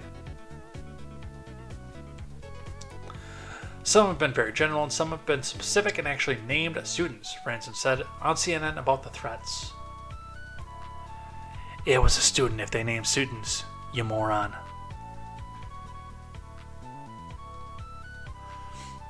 The school, with approximately 1,300 students, is working with law enforcement to trace that source, he said. But Wittenberg wasn't the only college in Springfield that received threats after the city was thrust into the national spotlight when Trump, during a nationally televised debate, and his allies began spreading unproven claims. They gotta put that weasel word in there, again, of Haitians eating pets there. Unfounded, unproven, baseless.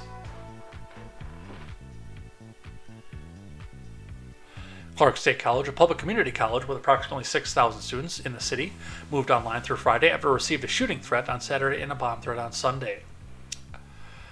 K-12 students, however, attended classes in person this week, albeit with increased security. Mike DeWine said during a press conference on Monday that 36 members of Ohio State Patrol Mobile Field Force would secure and sweep each of the schools in the Springfield City School District beginning on Tuesday morning.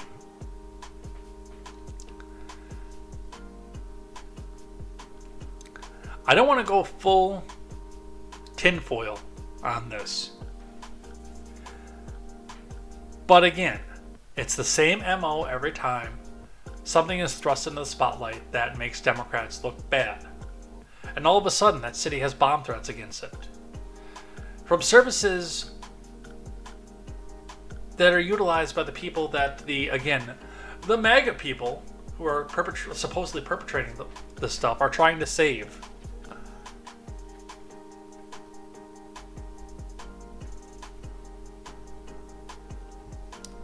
I'm going to skip that one. Christopher Rufo with an update from DeWine. The establishment media spent the weekend blaming Trump and Vance's rhetoric for the bomb threats in Springfield. Now, as it turns out, the governor says that they were all hoaxes, at least some of which were perpetrated by foreign adversaries. Let's listen. At least 33 separate bomb threats, each one of which has been responded to, and each one of whom has been found as a hoax. So 33 threats, 33 hoax. I want to make that very, very clear. None of these had any validity at all. We know that people are very, very concerned, and we have taken some actions, and in a moment I'll let Andy Wilson go into more detail. But we've moved resources into Springfield. So I want to say to the parents in Springfield, these hoaxes, these threats have all been hoaxes. None of them have panned out. We have people, unfortunately, overseas who are taking these actions. Some of them are coming from one particular country. We think that this is, one more opportunity to mess with the United States, and they're continuing to do that. So we cannot let the bad guys win. Our schools must remain open. And that adds an interesting twist, especially if he can actually provide documentation of the fact that it was from overseas.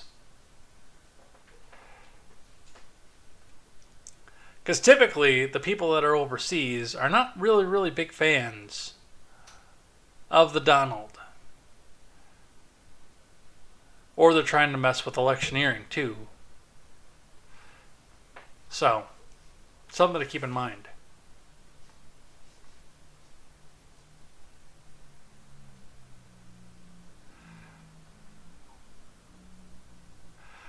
All right, let's talk a bit about the debate. Now, first off, I will point out that if you want to know and see where I stood on the debate, there's a video. It's linked in the Discord. If you want to go have a watch on that, leave it a like if you can. I mean, only leave it a like if you do like it, obviously. There was a 5-comment argument in the thread. That's disappeared after the fact. I think it's because the guy probably blocked me after I schooled him on pointing out the fact that, hey, you've never seen this list of this kill list, apparently, that Trump has for journalists. You just believe it's true because you don't like the Orange Man and you believe anything that's negative about him.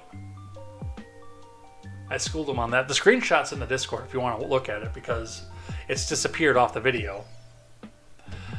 But I did extensively talk about what it is that needs to be done. You can't just come back out here and scream that Trump won because you don't like Kamala Harris.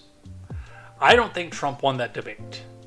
And I think that he needs an opportunity to improve, to sit down, watch the game tape, sit on a block of ice, and say, okay, this is where I went wrong. She got my goat when she started talking about crowd sizes. And go from there. And somebody on his advisory team seriously needs to sit back, have the conversation with the guy. Yeah, you might get fired over it, but have the conversation and say, hey, dude, don't get distracted, number one. And number two, 2020 is over. Stop fucking talking about it.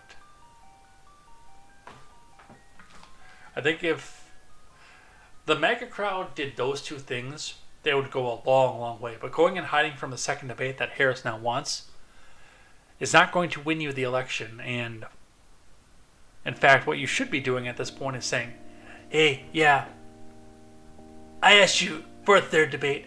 Why don't you give me a third debate? Give me the third one. Come on. From ABC News. Holy crap, we're an hour and a half already.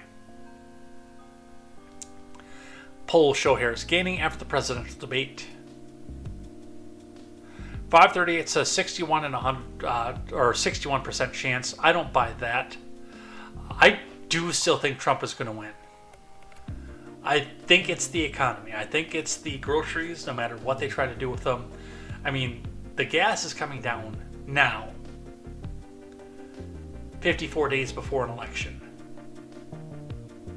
And I think that's going to be too little too fucking late. Because people are going to remember. I know that the American people have a short attention span.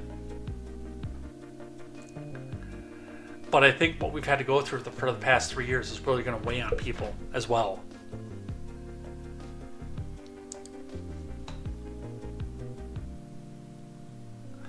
From G. Elliott Morris of 538.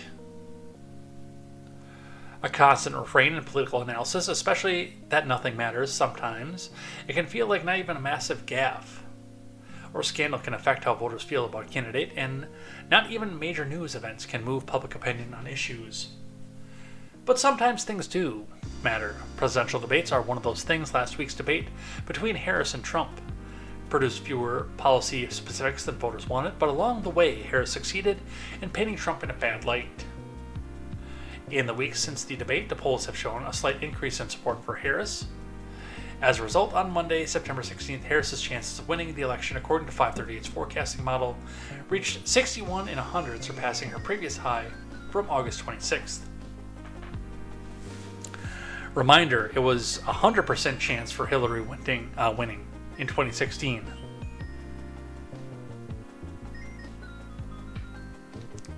If we look at all the polls that have been conducted entirely after the debate and compare them with each firm's pre-debate survey, Harris has made small gains in most of them.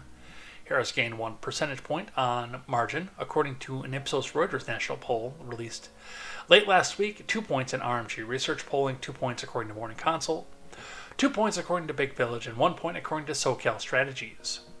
The only exceptions are Legger, Redfield and Wilton Strategies, and Ipsos ABC News, whose post-debate poll showed Harris losing a point, standing pat and standing pat, respectively, compared with their latest surveys.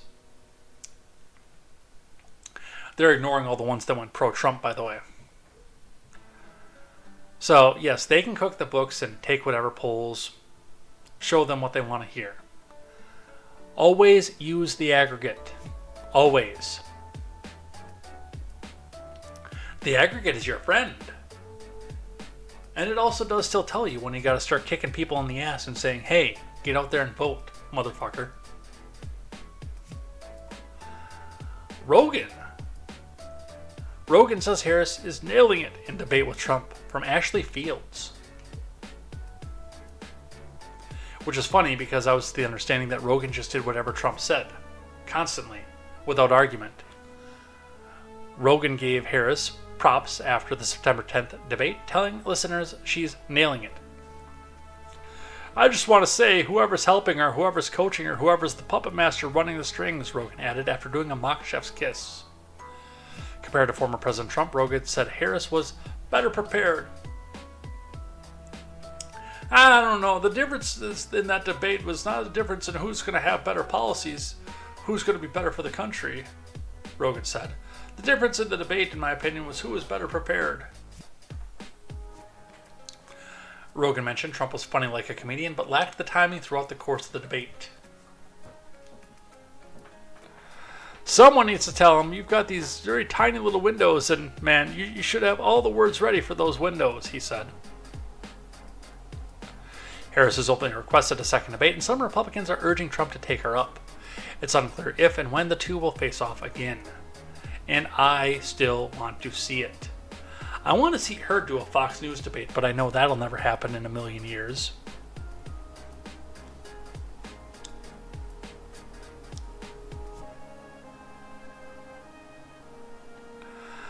From Newsweek, MAGA pushes claims of ABC whistleblower after Harris-Trump debate.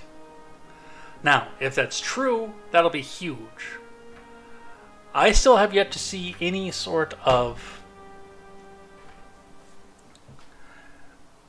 concurring evidence that goes along with this. It would explain a lot. But I do need to see evidence before I can say yes or no on something like this one. From Jesus Mesa. After what some pundits and political experts described as a rocky performance by Trump during his debate with Harris, some of his supporters are accusing ABC News of bias, even suggesting that Harris was given questions in advance. Rogan is very independent, actually. Like, he was a Bernie guy before. He was a Trump guy coming up through the Biden era. Big time RFK guy. But he's moved all over the spectrum. A lot of people say that he is a full-out right-wing extremist because he gives voices to anybody, not just the pre-selected voices that the media says are okay. He lets people who disagree with him talk. And I like that.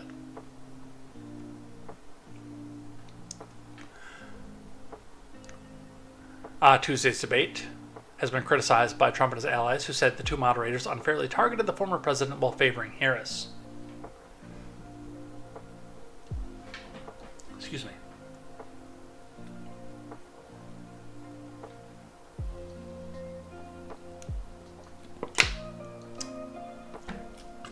Excuse me. Dry throat. Very bad thing when you're speaking for 2 hours. The controversy escalated online when the self-proclaimed whistleblower used the X account, DocNet YouTube, a self-described MAGA supporter, to say an affidavit alleging the debate was rigged will be released. I'll be releasing an affidavit from the ABC whistleblower regarding the debate. I have just signed a non-disclosure agreement with an attorney of the whistleblower, the account posted on X.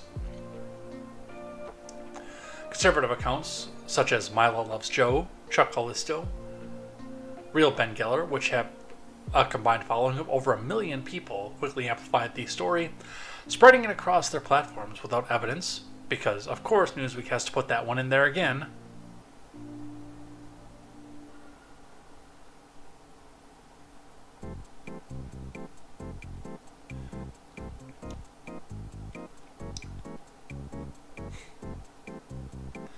They insisted that Democratic nominee's campaign was handed sample questions, essentially the same as those used in the debate, along with promises that Trump would be fact-checked.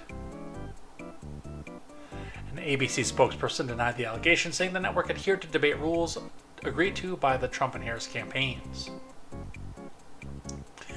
ABC News followed the agreed-upon debate rules, which clearly state that no topics or questions would be shared in advance with the campaign or candidates, the spokesperson told Newsweek. Riding the momentum from her debate performance, Harris's campaign quickly challenged Trump to another debate, with Fox News offering to host, but Trump declined the offer. In a Truth Social post on Thursday, the former president accused Harris of pushing for a second debate because he clearly won their first matchup. Again, the only thing that people remember currently are Trumpisms.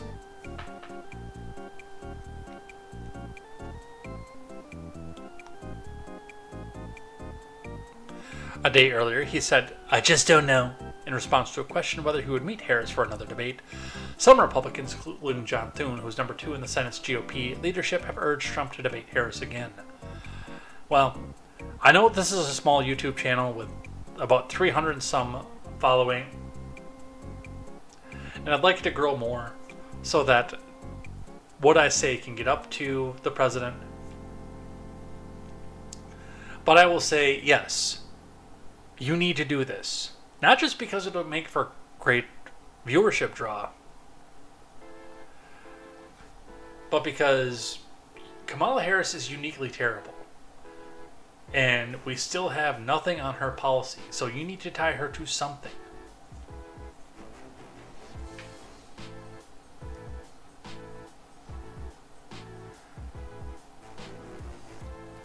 Palm says, "I've been sitting here for 2 hours not playing Stardew.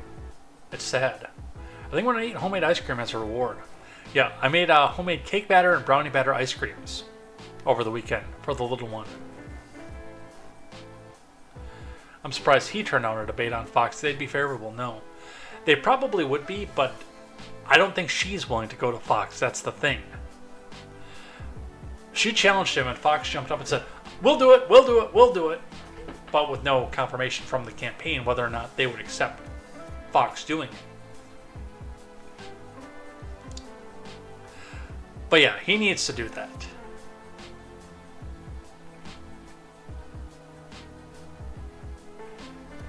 So I do have the affidavit, redacted of course, from the Daily Mail, who is a UK outlet, so they're not subject to several of the regulations over here in the US.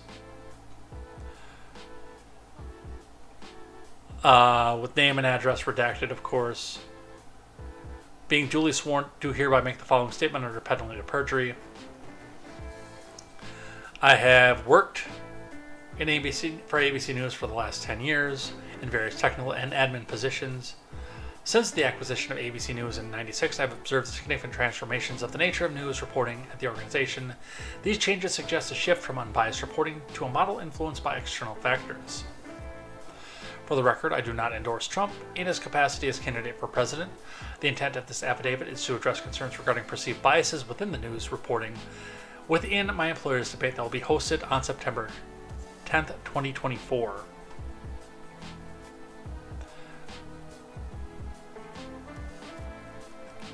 The Harris campaign received particular accommodations, including but not limited to the providing of a podium significantly smaller than that used by Trump, and assurances regarding split-screen television views that would favorably impact Harris's appearance relative to Trump.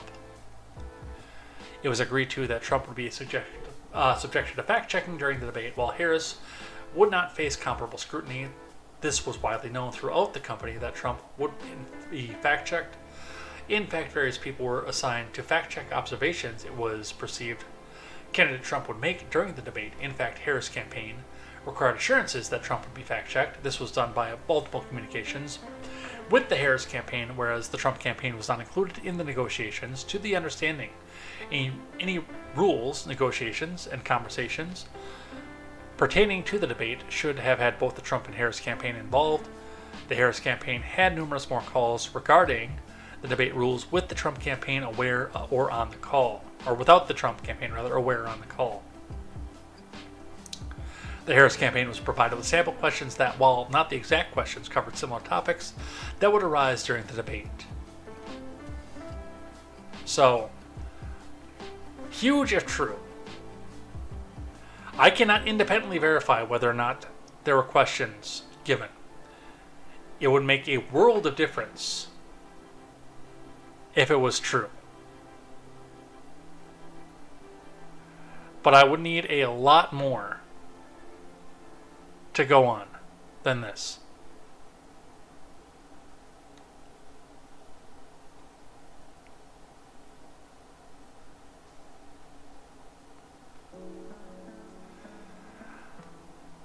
From Kyle Becker, ABC News debate moderator Lindsay Davis boasts on air about literally being Kamala Harris' sorority sister.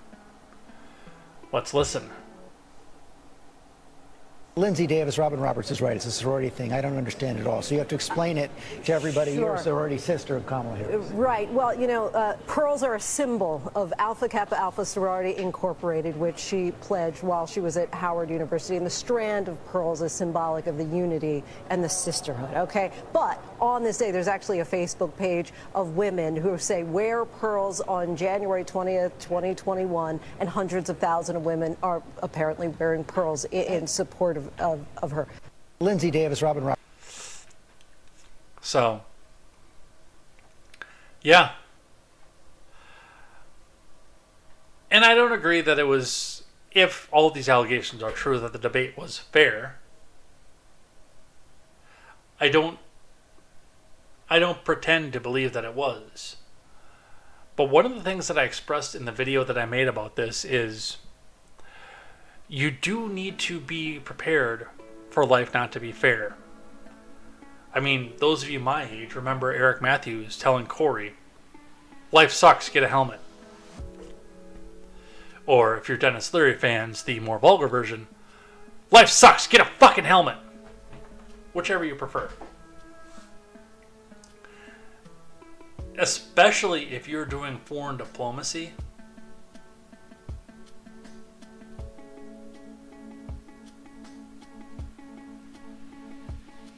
Life isn't going to be fair.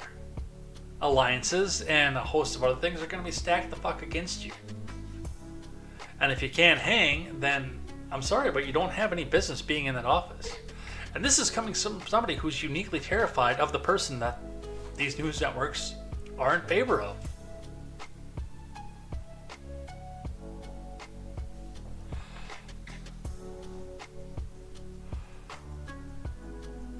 Let's have another debate.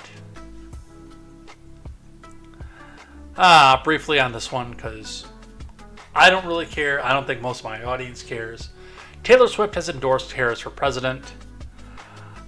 Honestly, and I've long thought this about Swift, because she was so reluctant to endorse Biden. She never endorsed Hillary, and she was rising up in her career during the 2016 election. I've long held this belief about Swift. Taylor Swift is a businesswoman first and foremost. If she comes out in favor of any Republican, but especially Donald Trump, she sits and stands to lose millions of dollars in album sales. And people are going to be burning her albums, but they've already paid for them. But they're also going to come back, stop buying their Eras tickets, crap like that. I am honestly going to say that if I was in Taylor's position, I would probably do the same thing. If I was a billionaire based on the public's perception of my image, then yes, I would come out and say, I support the most popular candidate out there. Buy my album. It's just business. I don't think, though, that she is herself particularly political in one direction or the other. I don't. It looks better for her to say, I support the current thing, the popular thing, buy my albums. And I'll admit, I like some Taylor Swift music. For me, it's mostly the older stuff, the country stuff. The country-ish stuff. I like that a lot. I thought that she was going places there. A lot of the pop stuff I don't like, but there are a couple songs, I'll admit. Shake It Off is kind of catchy. And Blank Space. I like that song so much I want to learn how to play it on acoustic because of a AI Johnny Cash cover that I heard once of that song. It's haunting, and the lyrics just kind of hit home to me, so. Frankly, I think it's a bunch of shit. But on top of that, there's been no celebrity endorsement that has changed the way that I've looked at politics one way or the other, ever in my life. They're rich, vapid people who are typically not on the level with most of us, who have no idea what goes on in most of middle class's life. Therefore, their opinion on how I should vote and how public policy should be is fucking moot to me. And yeah, that includes the people that like the person that I am perceived to have liked, even though I don't really care for the asshole. I'm just voting for him because I'm afraid of the other one. Like your Kid Rocks and your Hulk Hogans and things like that. I don't care about the endorsement. I want to vote for somebody who will not put us into any new wars and who will stop the spending. And right now, I only have one candidate who will do one of those things, and two who will not do any of those things.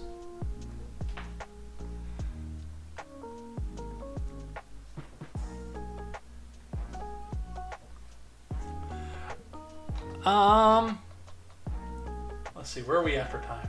I might skip this one. Yeah, I'm going to skip this one. No, I'm not. Because this is going to be... I know this is not pumped to the front of the news cycle. But I do want to talk about it. And then some of this is going to go on to things I like and things that I hate. We're going to be moving some of this stuff here. Alright. Let's get through the rest. So, this last story here, Community Notes Violating People, posts a screenshot. Lolo saying, NYPD just shot 4 people for a $2.90 fare evasion. Get these morons out of the subway and take their guns away. Readers added context they thought people might want to know. The suspect was not shot for fare evasion. He was shot after telling officers, I'm going to kill you if you don't stop following me, and subsequently charging at officers with a knife. Burn. But the media is still going to come back out and spin it because this is going to be a convenient situation. Although I don't think it's going to be that convenient at this particular time because, Democrats know that they need law and law enforcement to go after their political enemies. So I don't think BLM, defund the police, I don't think that's going to be a big thing this time through.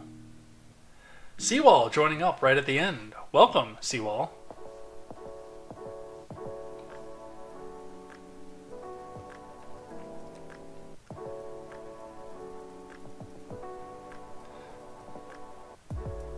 I may need your help at the end of next month, Seawall. For somebody I'm hoping to schedule for Ed Talk. I think Vong is going to help out with Fanning, and Palm is going to help out with Jessica Green. Decca, I think, is going to help out with Cat Pants. So, it'll be the one after that. So, in like 6 weeks. No plans in the chat, though. Alright, let's read a little bit about this one. Bystander shot in the head as New York police tackle armed subway fare evader, from Graham Baker over at the BBC. New York police have defended their actions after a bystander was shot in the head as 2 officers tackled a fare evader armed with a knife on a busy subway station. The man was in critical condition after shooting at Sutter Avenue L in Brooklyn on Sunday afternoon. 3 other people, including the suspect, were wounded. Police said officers challenged the suspect, fare evader, and then shot him after he threatened them with a knife. His condition is critical. New York authorities have made reducing crime on the subway and buses a top priority following a series of violent attacks, robberies, and murders. A crackdown on fare evasion is part of that push. But critics have questioned how the pursuit of a minor offender escalated into the use of lethal force in a crowded space. I do agree you should have been a lot more careful in a crowded space. However, I can see the officer's point at this one. I really can. Hear me out. When I look at something like this, yes, crowded space. The first rule of firearm safety is that you know your target and what's beyond. Absolutely. And it appears that the officers in question of this didn't do that. But now the other avenue of this, and the aspect of this, is the fact that the suspect in this situation already expressed intent to attack officers with a knife, and is also at this point surrounded by, given the fact that this is the L train in Brooklyn, hundreds of potential hostages, any one of whom could die on the same man's rampage.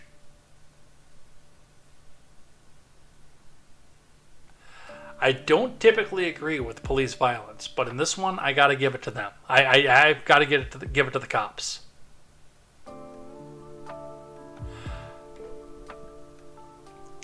It's not something I do lightly. It's not something I take lightly. But this one I got to give to the cops on.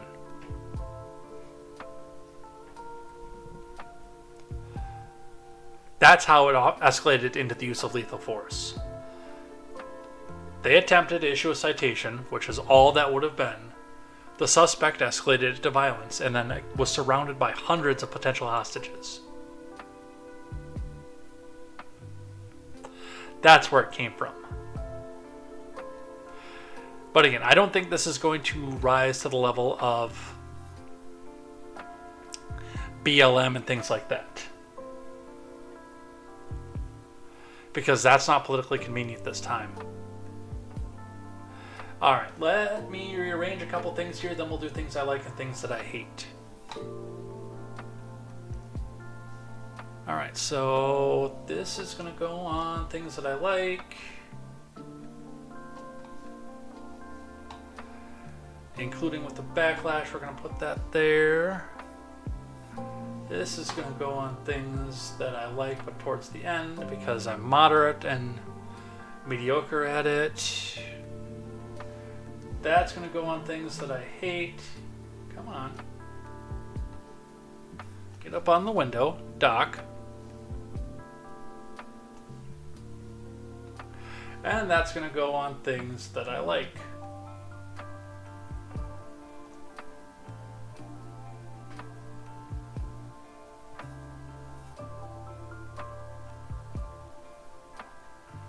And I'm going to put that up top here. All right. Let's get rid of the rest of that, and let's do some things that I like and some things that I hate. But we're going to start, as we always do, with the rules of acquisition. One of my favorite parts. I know this is Helix's favorite part too, so. Every week we go through one of the Ferengi rules of acquisition, determine how it is used in the canon. If it's beta canon, I can't do that because I've not read enough beta canon for that. But if it's alpha canon, we definitely do. We talk about how it's used in the canon and how it can be used in real life, unless, of course, it's one of the rules that Roddenberry set up for the fact that he's an avowed communist and made fun of capitalism instead, at which point we tell you why we can't use it in real life. All right, where were we at? So this one is from... Oh, this one is from regular canon. We have the 18th rule of acquisition this week. A Ferengi without profit is no Ferengi at all. Probably the heart of the rules of acquisition. Reminder, the rules of acquisition for the Ferengi are basically their commandments for their religion. If you follow them, you get to go to the Divine Treasury and bid on a better life after your next life being better. with the social credit that you get from following these rules. What's the number one rule? Once you have the money, you never give it back. Greed is eternal. Anything worth doing is worth doing for money. All of these span to the 18th rule of acquisition from Heart of Stone. A Ferengi without profit is no Ferengi at all. And I mean, for how it's used in canon, that's self-explanatory. When Quark realizes he's going to be losing the bar and having to go on to a menial job, realizing he'll have no profit. A Ferengi without profit is no Ferengi at all. As far as how this is used in real life, there is some aspect of the mockery of capitalism for this one, but you still should make sure that you and the ones that you love are provided for. You should do the things that you need to do to have the profit, to make sure you and your children have the next life that's better for you. Sometimes you can do that, sometimes you can't. And while in their hyper-capitalistic form, the Ferengi can make this a central tenet to their religion, I don't think this should necessarily be the central tenet to your lifestyle. I mean, it can cause some dangerous things and cause people to do some potentially dangerous activities in order to make sure that they have the profit, but it's a good way to explain the Ferengi and the rules in and of itself. Alright, let's do some things that I like and some things that I hate. Thing that I like, number one, the Kipness. The Kipness goes hard. And he always delivers, and this time is no exception. The Kipness has remixed Eating the Dogs and Eating the Cats from the debates. Now, one of the particular reasons, and I like the Kipness music no matter what, but one of the reasons I particularly like this is that the Kipness, anytime you run this song on Spotify, where he gets the ad revenue or whatever for it, all the revenue he gets off the song from Spotify is being donated to an animal shelter in Springfield, Ohio. And that's a good cause. Let's listen to Eating the Cats. Sorry, Kipness, if I violate copyright for this. In Springfield, they're eating the dogs, they're eating the cats, they're eating the pets of the people that live there. They're eating the dogs, they're eating the cats, they're eating the pets of the people that live there. People of Springfield, please don't eat my cats. Why would you do that? Eat something else. People of Springfield, please don't eat my dog. Here's a catalog of other things to eat. They're eating the dogs. Whoa, whoa, whoa, whoa. They're eating the cats. Meow, meow, meow, meow. They're eating the pets of the people that live there.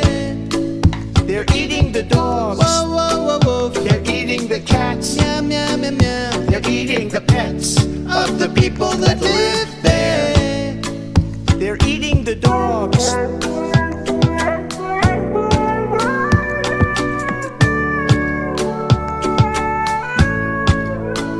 They're eating the cats.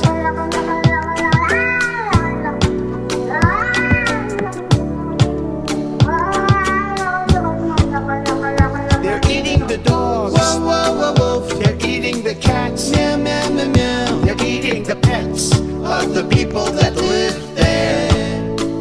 They're eating the dogs. Whoa, whoa, whoa, whoa. They're eating the cats. Meow, meow, meow, meow. They're eating the pets of the people that live there. In Springfield, they're eating the dogs, the people that came in. They're eating the cats. They're eating the pets of The the look people on his that eyes. live there. Poor doggy. And this is what's happening in our country. Alright, if you're not following the Kipness on YouTube or on Spotify, please do so. Even if you don't buy into the Eating the Dogs and Cats narrative, everything that you get from that stream, whether you believe it or not, is going to a good cause. Plain and simple. Alright, some other things that I like, including some of the things that we added here. Well, we did figure out who did 9/11. Let's listen. I'm going up to my granddaughter's birthday in New York. Then we're going to watch a debate. And then tomorrow I'm doing 9/11. I spoke to the... No, you heard that right. Tomorrow I'm doing 9/11. We're going to watch a debate. And then tomorrow I'm doing 9/11. Debate. And then tomorrow I'm doing 9/11. Debate. And then tomorrow I'm doing 9/11. There you go. We figured it out. All these years we were blaming Bush for it. And it wasn't Bush at all. 80 million votes, folks.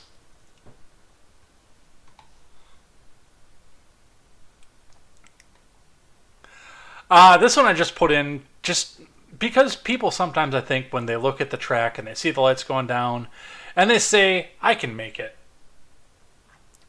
When you see the hit here and realize what the raw power is of a freight train, I wouldn't even attempt. I get freaked out on uncontrolled railroad crossings. And usually they're straight enough you can see down them for a while, but I get freaked out on those. Don't chance it, folks. I want you to come back here. I want you to come back and watch Contemporary over and over again. Oh, shit. Oh, shit.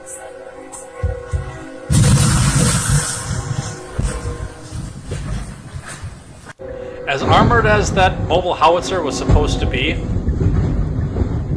that CSX train just completely obliterated it.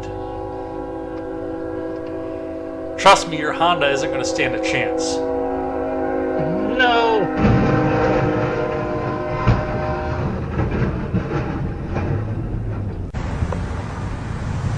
Now, the full context for this, of course, was not the semi was trying to beat the train. It was that, as low as the lowboy trailer was, he got stuck on the track trying to go over before the lights were going off. From what I understand, long before the lights were going off. And it just took them that long to get it freed up, and there was no place else for the train to go. So this is one instance of a guy not being fucking stupid. It was actually, everything just went wrong in the exact way that it was supposed to.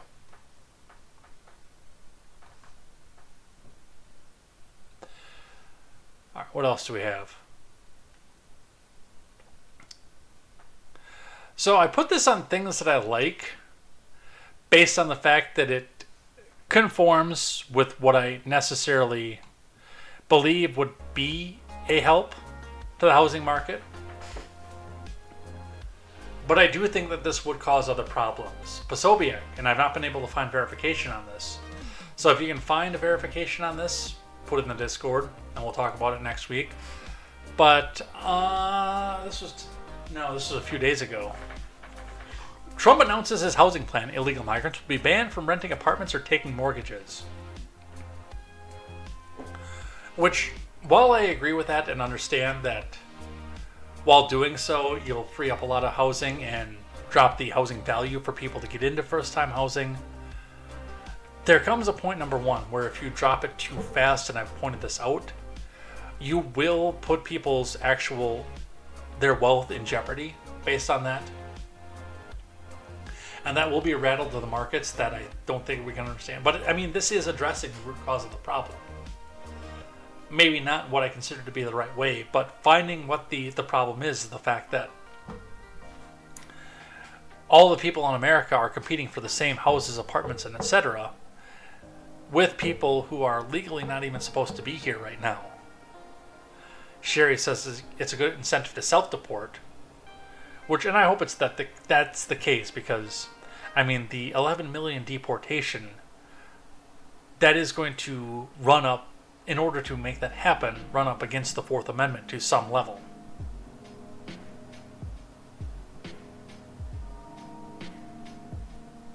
So I like the fact that it's addressing what's actually going on. What's actually the root of the problem. In practice, I guess we'll see.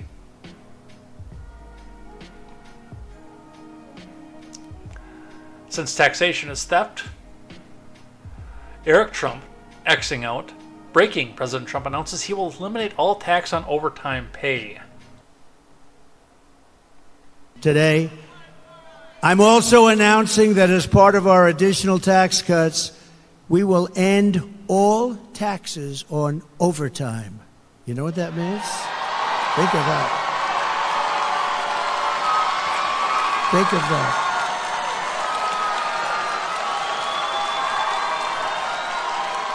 Think of that. That gives people more of an incentive to work. It gives the companies it's a lot easier to get the people. And, you know, I went to some economists, great ones, and I said, what do you think? They said, it would be unbelievable. You'll get a whole new workforce by doing that. No taxes on overtime. The people who work overtime are among the hardest working citizens in our country. And for too long, no one in Washington has been looking out for them. Those are the people. They really work. They're police officers, nurses, factory workers, construction workers, truck drivers, and machine operators. It's time for the working man and woman to finally catch a break, and that's what we're doing because this is a good one. And I think it's going to be great for the country. So that's why we will be saying that if you're an overtime worker when you're past 40 hours a week, think of that. Your overtime hours will be tax-free, okay? Now, implementing this, unfortunately, would require some more agents and a more complicated W-4. Or W-2. I'm sorry, I got my forms mixed up. It would require a more complicated W-2. Based on the fact that your company's accounting department, no matter how big or how small, is going to have to account for what is straight time and what is overtime, in a way that your current W-2 does not account for. I think it's a good idea. I mean, I'm against taxation in and of itself to begin with. I think that there would be some problems with that, and of course, getting Congress to pass that would be like pulling teeth, because you can't just do that by executive order. Congress does have the power to the purse and the power to budget.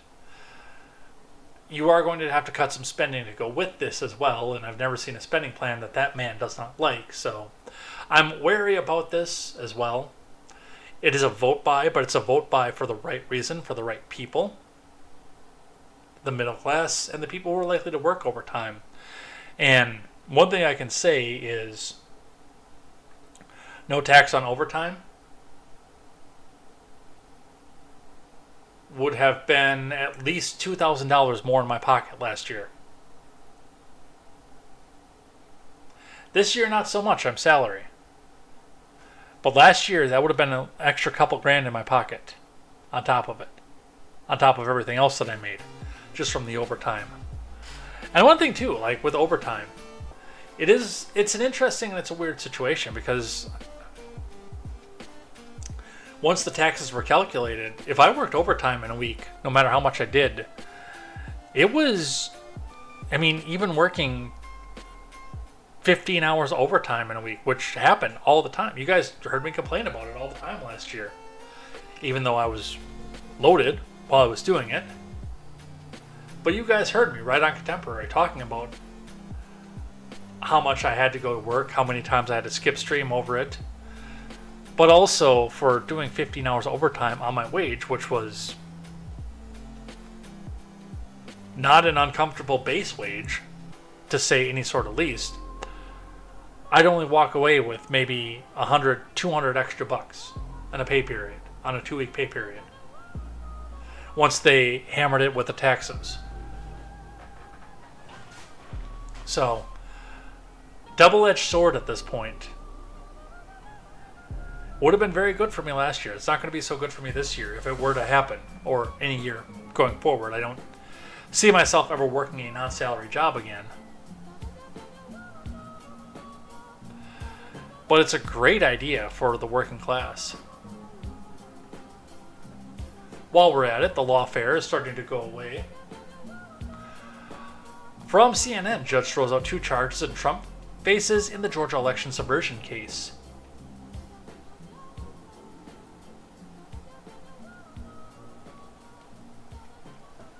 From Marshall Cohen, Sarah Murray, Nick Valencia, and Jason Morris.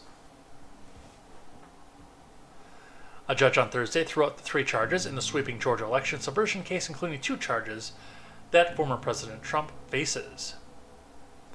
The decision hasn't yet been formally applied to Trump because his case has been paused pending appeals.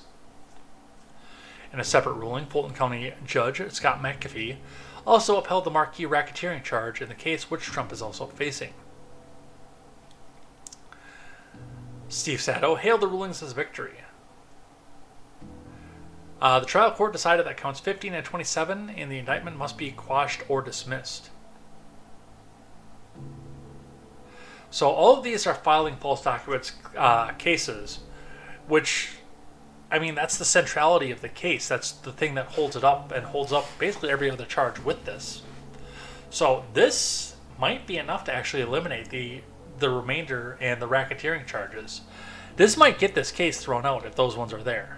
Are gone, rather.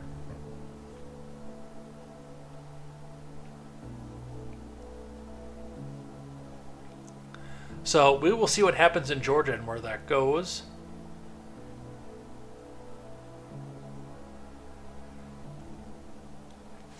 One more thing that I like, and then we've got the thing in the middle, and then we move on to things that I hate. Navient, banned from federal student loan servicing, will pay borrowers $100 million in compensation.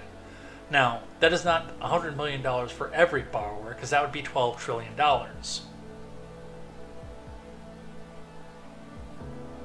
Actually, I think that'd be $12 quadrillion now that I think about that.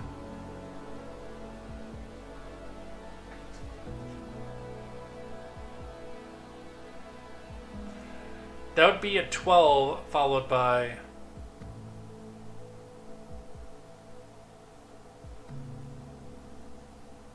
14 zeros.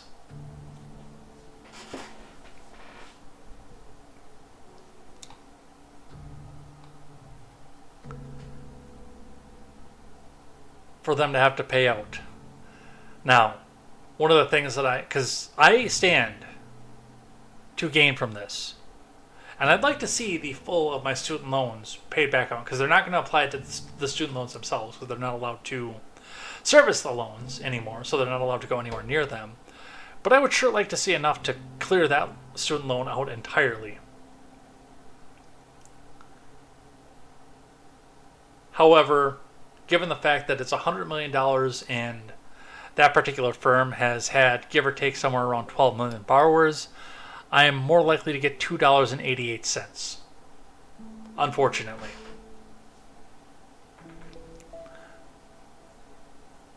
From Kate Gibson.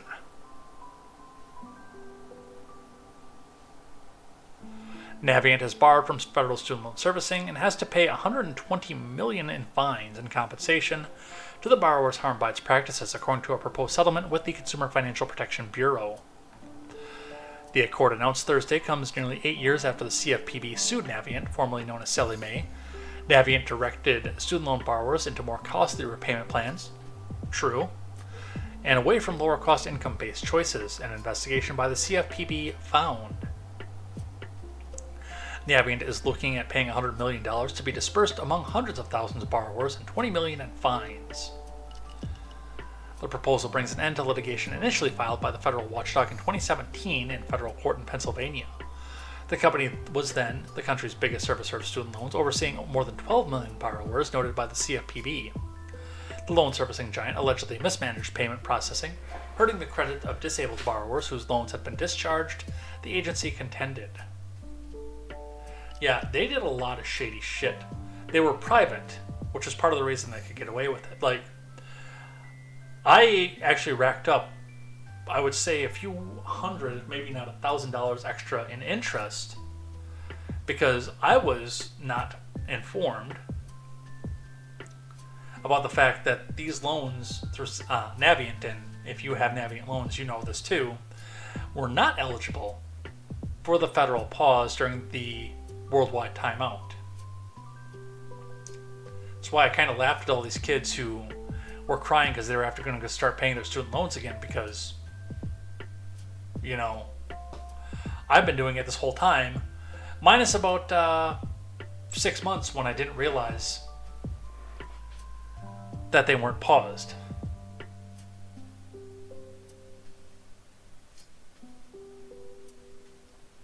So no, none of mine paused, but I guess my work didn't pause either.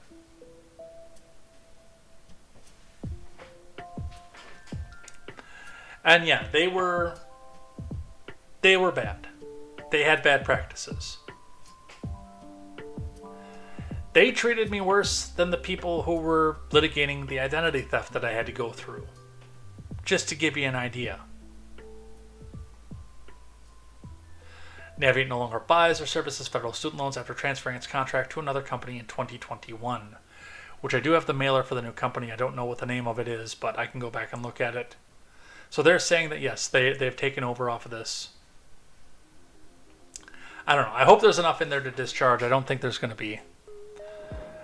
In the middle, Trump family crypto project is released, including who can buy in. I like the idea that we're talking about going with a cryptocurrency from the Trump admin. But I think that it's just going to be a meme coin. I think it's going to be another Shiba Inu. Not that I'm dissing Shiba Inu, because let's face it, I made a lot of money off that coin. It's not going to be another Doge, and let's face it, I made a lot of money off that coin too. But it's not going to have the staying power that Bitcoin does. I can tell you that right off the bat. More than 2 hours into former President Trump's World Liberty financial launch on X on Monday night, the team behind the family's new crypto project finally unveiled key detail who can buy the forthcoming tokens it plans to release. Probably only supporters, and how shares of the project will be allotted. For over a month, the former president and his family have been pumping up the endeavor with vague descriptions, promising it will do many things at once. Lofty goals set by those involved in the project on Monday night's X Space suggested that the World Liberty Financial will be a sort of crypto banking platform where the general public will be encouraged to borrow, lend, and invest in crypto. There will also be an accompanying token called the WLFI, founder said on Monday. The equity structure for these tokens will be at 20% of the project tokens are allotted for the founding team, which includes the Trumps. 70% of the tokens are set aside for user rewards, and the remaining 63% will be made available for the public to purchase, said founder Zach Volkman. What I'm about to say is not official financial advice. Consult with your financial advisor before you step into any sort of cryptocurrency or other investment. I'm just a guy yelling into a microphone. That being said, I am probably not going to buy into this. Once I have a crypto wallet set up, which I've been planning on doing for years, if you, the viewer, want to gift me this coin as a payment, I will welcome that coin into my wallet. I am not inherently against it, but I don't have the faith in its staying power to actually spend the money in it myself.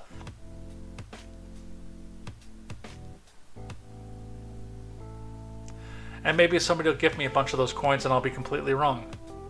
Who knows? Now let's do a couple things that I hate. Lawfare abound, of course, since some of the rest of the lawfare is falling apart. Now we're going to go do more of it. Judge sides with Illinois Attorney General in lawsuit over Chicago Trump Towers water use. Why? Because of course they did, from Zach Budrick. A Chicago court ruled this week that Trump Tower in Chicago violated the Illinois Environmental Protection Law with use of water from the Chicago River. In his ruling, Cook County Circuit Court Judge Thaddeus L. Wilson sided with a 2018 lawsuit from Illinois AG Kwame Raoul and a coalition of environmental groups. Raoul's office filed the suit based on a referral from the Illinois EPA, which mysteriously didn't come in until 2017, which accused the building of neglecting to obtain necessary Clean Water Act permits for its cooling water intake system. Which, by the way, everything else in that region does the same thing, they just don't get cited for it. Later that same year, Raul's office, Trump International, as well as the Sierra Club and Friends for the Chicago River agreed to join an interim order requiring the building to abide by expired National Pollutant Discharge Elimination System permits and report its daily discharges of heated water. Last year, Raul amended the suit to further accuse Trump Tower of violating both state law and state pollution control board rules, alleging it underreported discharge figures for several years. Again, several other buildings on that same region do the same thing. This is lawfare. But what do you expect out of Chicago?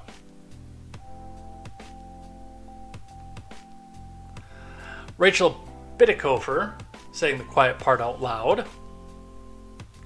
We need a plan for when MAGA tries to close down urban polling places with bomb threats on Election Day. Translation: we have people lined up to call in bomb threats on polling places on Election Day. We don't know, we know where they're going to come from, but we're just going to say that it's MAGA.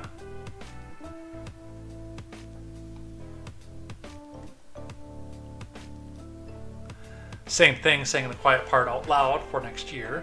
Eric Doherty, New York Times. It's becoming increasingly likely that there will be no clear and immediate winner on election night, and that early returns could give a false impression of who will ultimately prevail.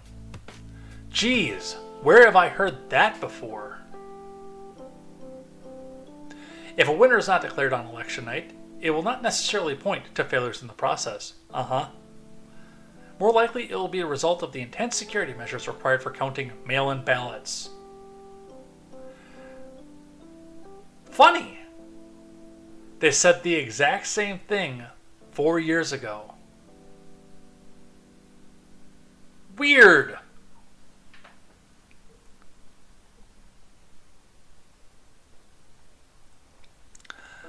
Eddie Grant sued the Trump campaign for Electric Avenue.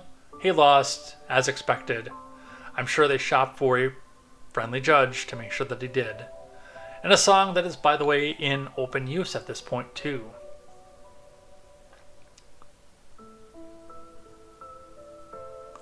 Specific amount of damages is still unknown. The original complaint from 2020 asked for $300,000 in damages because Eddie Grant is no longer relevant and it hasn't had a hit since that song.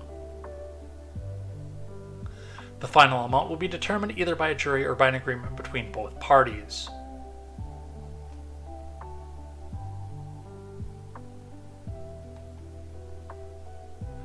Howard Stern. This is one that actually disappoints me more than anything else, because Howard Stern was a big reason that I got behind the microphone to begin with. And he's just become a mouthpiece for the establishment. But, I mean, so is Rage. It's part of the reason that I fell out of music for a while, is because they became such a vocal proponent of the establishment that they aimed to tear down. Whether or not Howard Stern was legitimate when he was on the air, or whether he was making shit up and doing bullshit because it would get him listeners, and didn't believe any of this shit, partially because he had an FCC license. Howard Stern says he hates everyone who votes for Trump in November and demands that they stop listening to his radio show, which, I mean, done and done. When you go from having porn stars topless in your studio in the early morning and having Moms Against Everything screaming for your head on a silver platter into a syndicated Sirius XM show where you're interviewing the current sitting president, I have no illusions that you were ever anti-establishment. I think you were full of shit the whole time. But that is my 2 cents on that. And lastly, before we head out of here for the day, Biden appears poised to approve Ukraine's use of long-range Western weapons in Russia. Because they're going to shoot into Russia at this point. Are you ready for a world war? I'm glad I play Fallout, because at some point here I'm going to have to learn how to play Fallout in real life, which is not going to be as fun and as sexy as Fallout is. You're less likely to get into a bunker and survive for 200 years, or your offspring survive for 200 years and help rebuild society. You're more likely to shit yourself to death from dysentery. Because the hard part is going to be clean water. Once everything's broken down and sewage is mixing with everything, you're not going to be able to hold anything in that you eat, and you'll die. When did this stop being about territorial defense? When did this actually turn into, yeah, we're going to go in there and we're going to start taking Russian territory too? Because what we're seeing here doesn't sound like territorial defense. This sounds like, come on Russia, you know you want to do a World War III. It'll be good for voting day. Because people aren't going to want to change the horse in the middle of a race.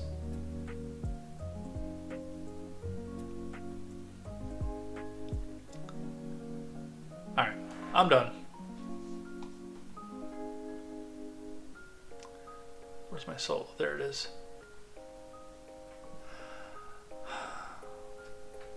Another black-pilling news day. I got ranty. I know I did. I enjoyed getting ranty. I like getting ranty, but I mean, we're getting closer and closer to the election. It's going to continue to get wild like this. And you should be prepared for it. Right now, my challenge to Ed's World viewers, contemporary, Ed Talk, one-off videos, etc. My challenge to Ed's World viewers across all the programming that's done on this channel and on the audio platform as well is prepare yourself for 4 years of Harris, possibly 8 years of Harris. I don't want it to happen. I am going to actively campaign and endorse against it. But I'm also not being stupid about it. Preparing fresh water, getting finances in order, dropping a vice, dropping weight so I can be healthy and do more work and be more appealing in the job market or whatever the fuck is left of it. And sitting down and settling down to live the next decade of my life adjacent to abject poverty. And hoping and praying that I don't have to go through that.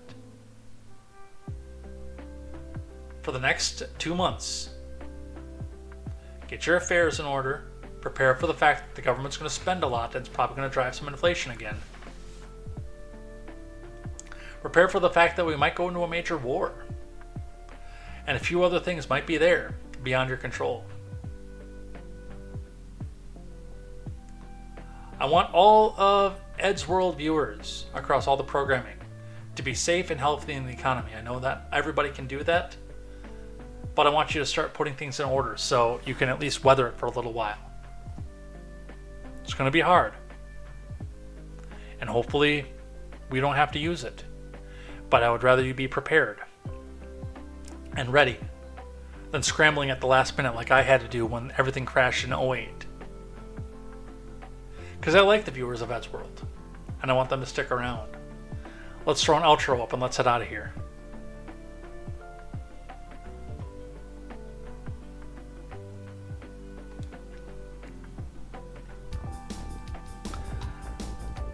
Oh, where's the main music? There it is. I know that drives Vong nuts. Alright, anyway, thank you everybody who came by, hung out in the live chat, and kept everything going.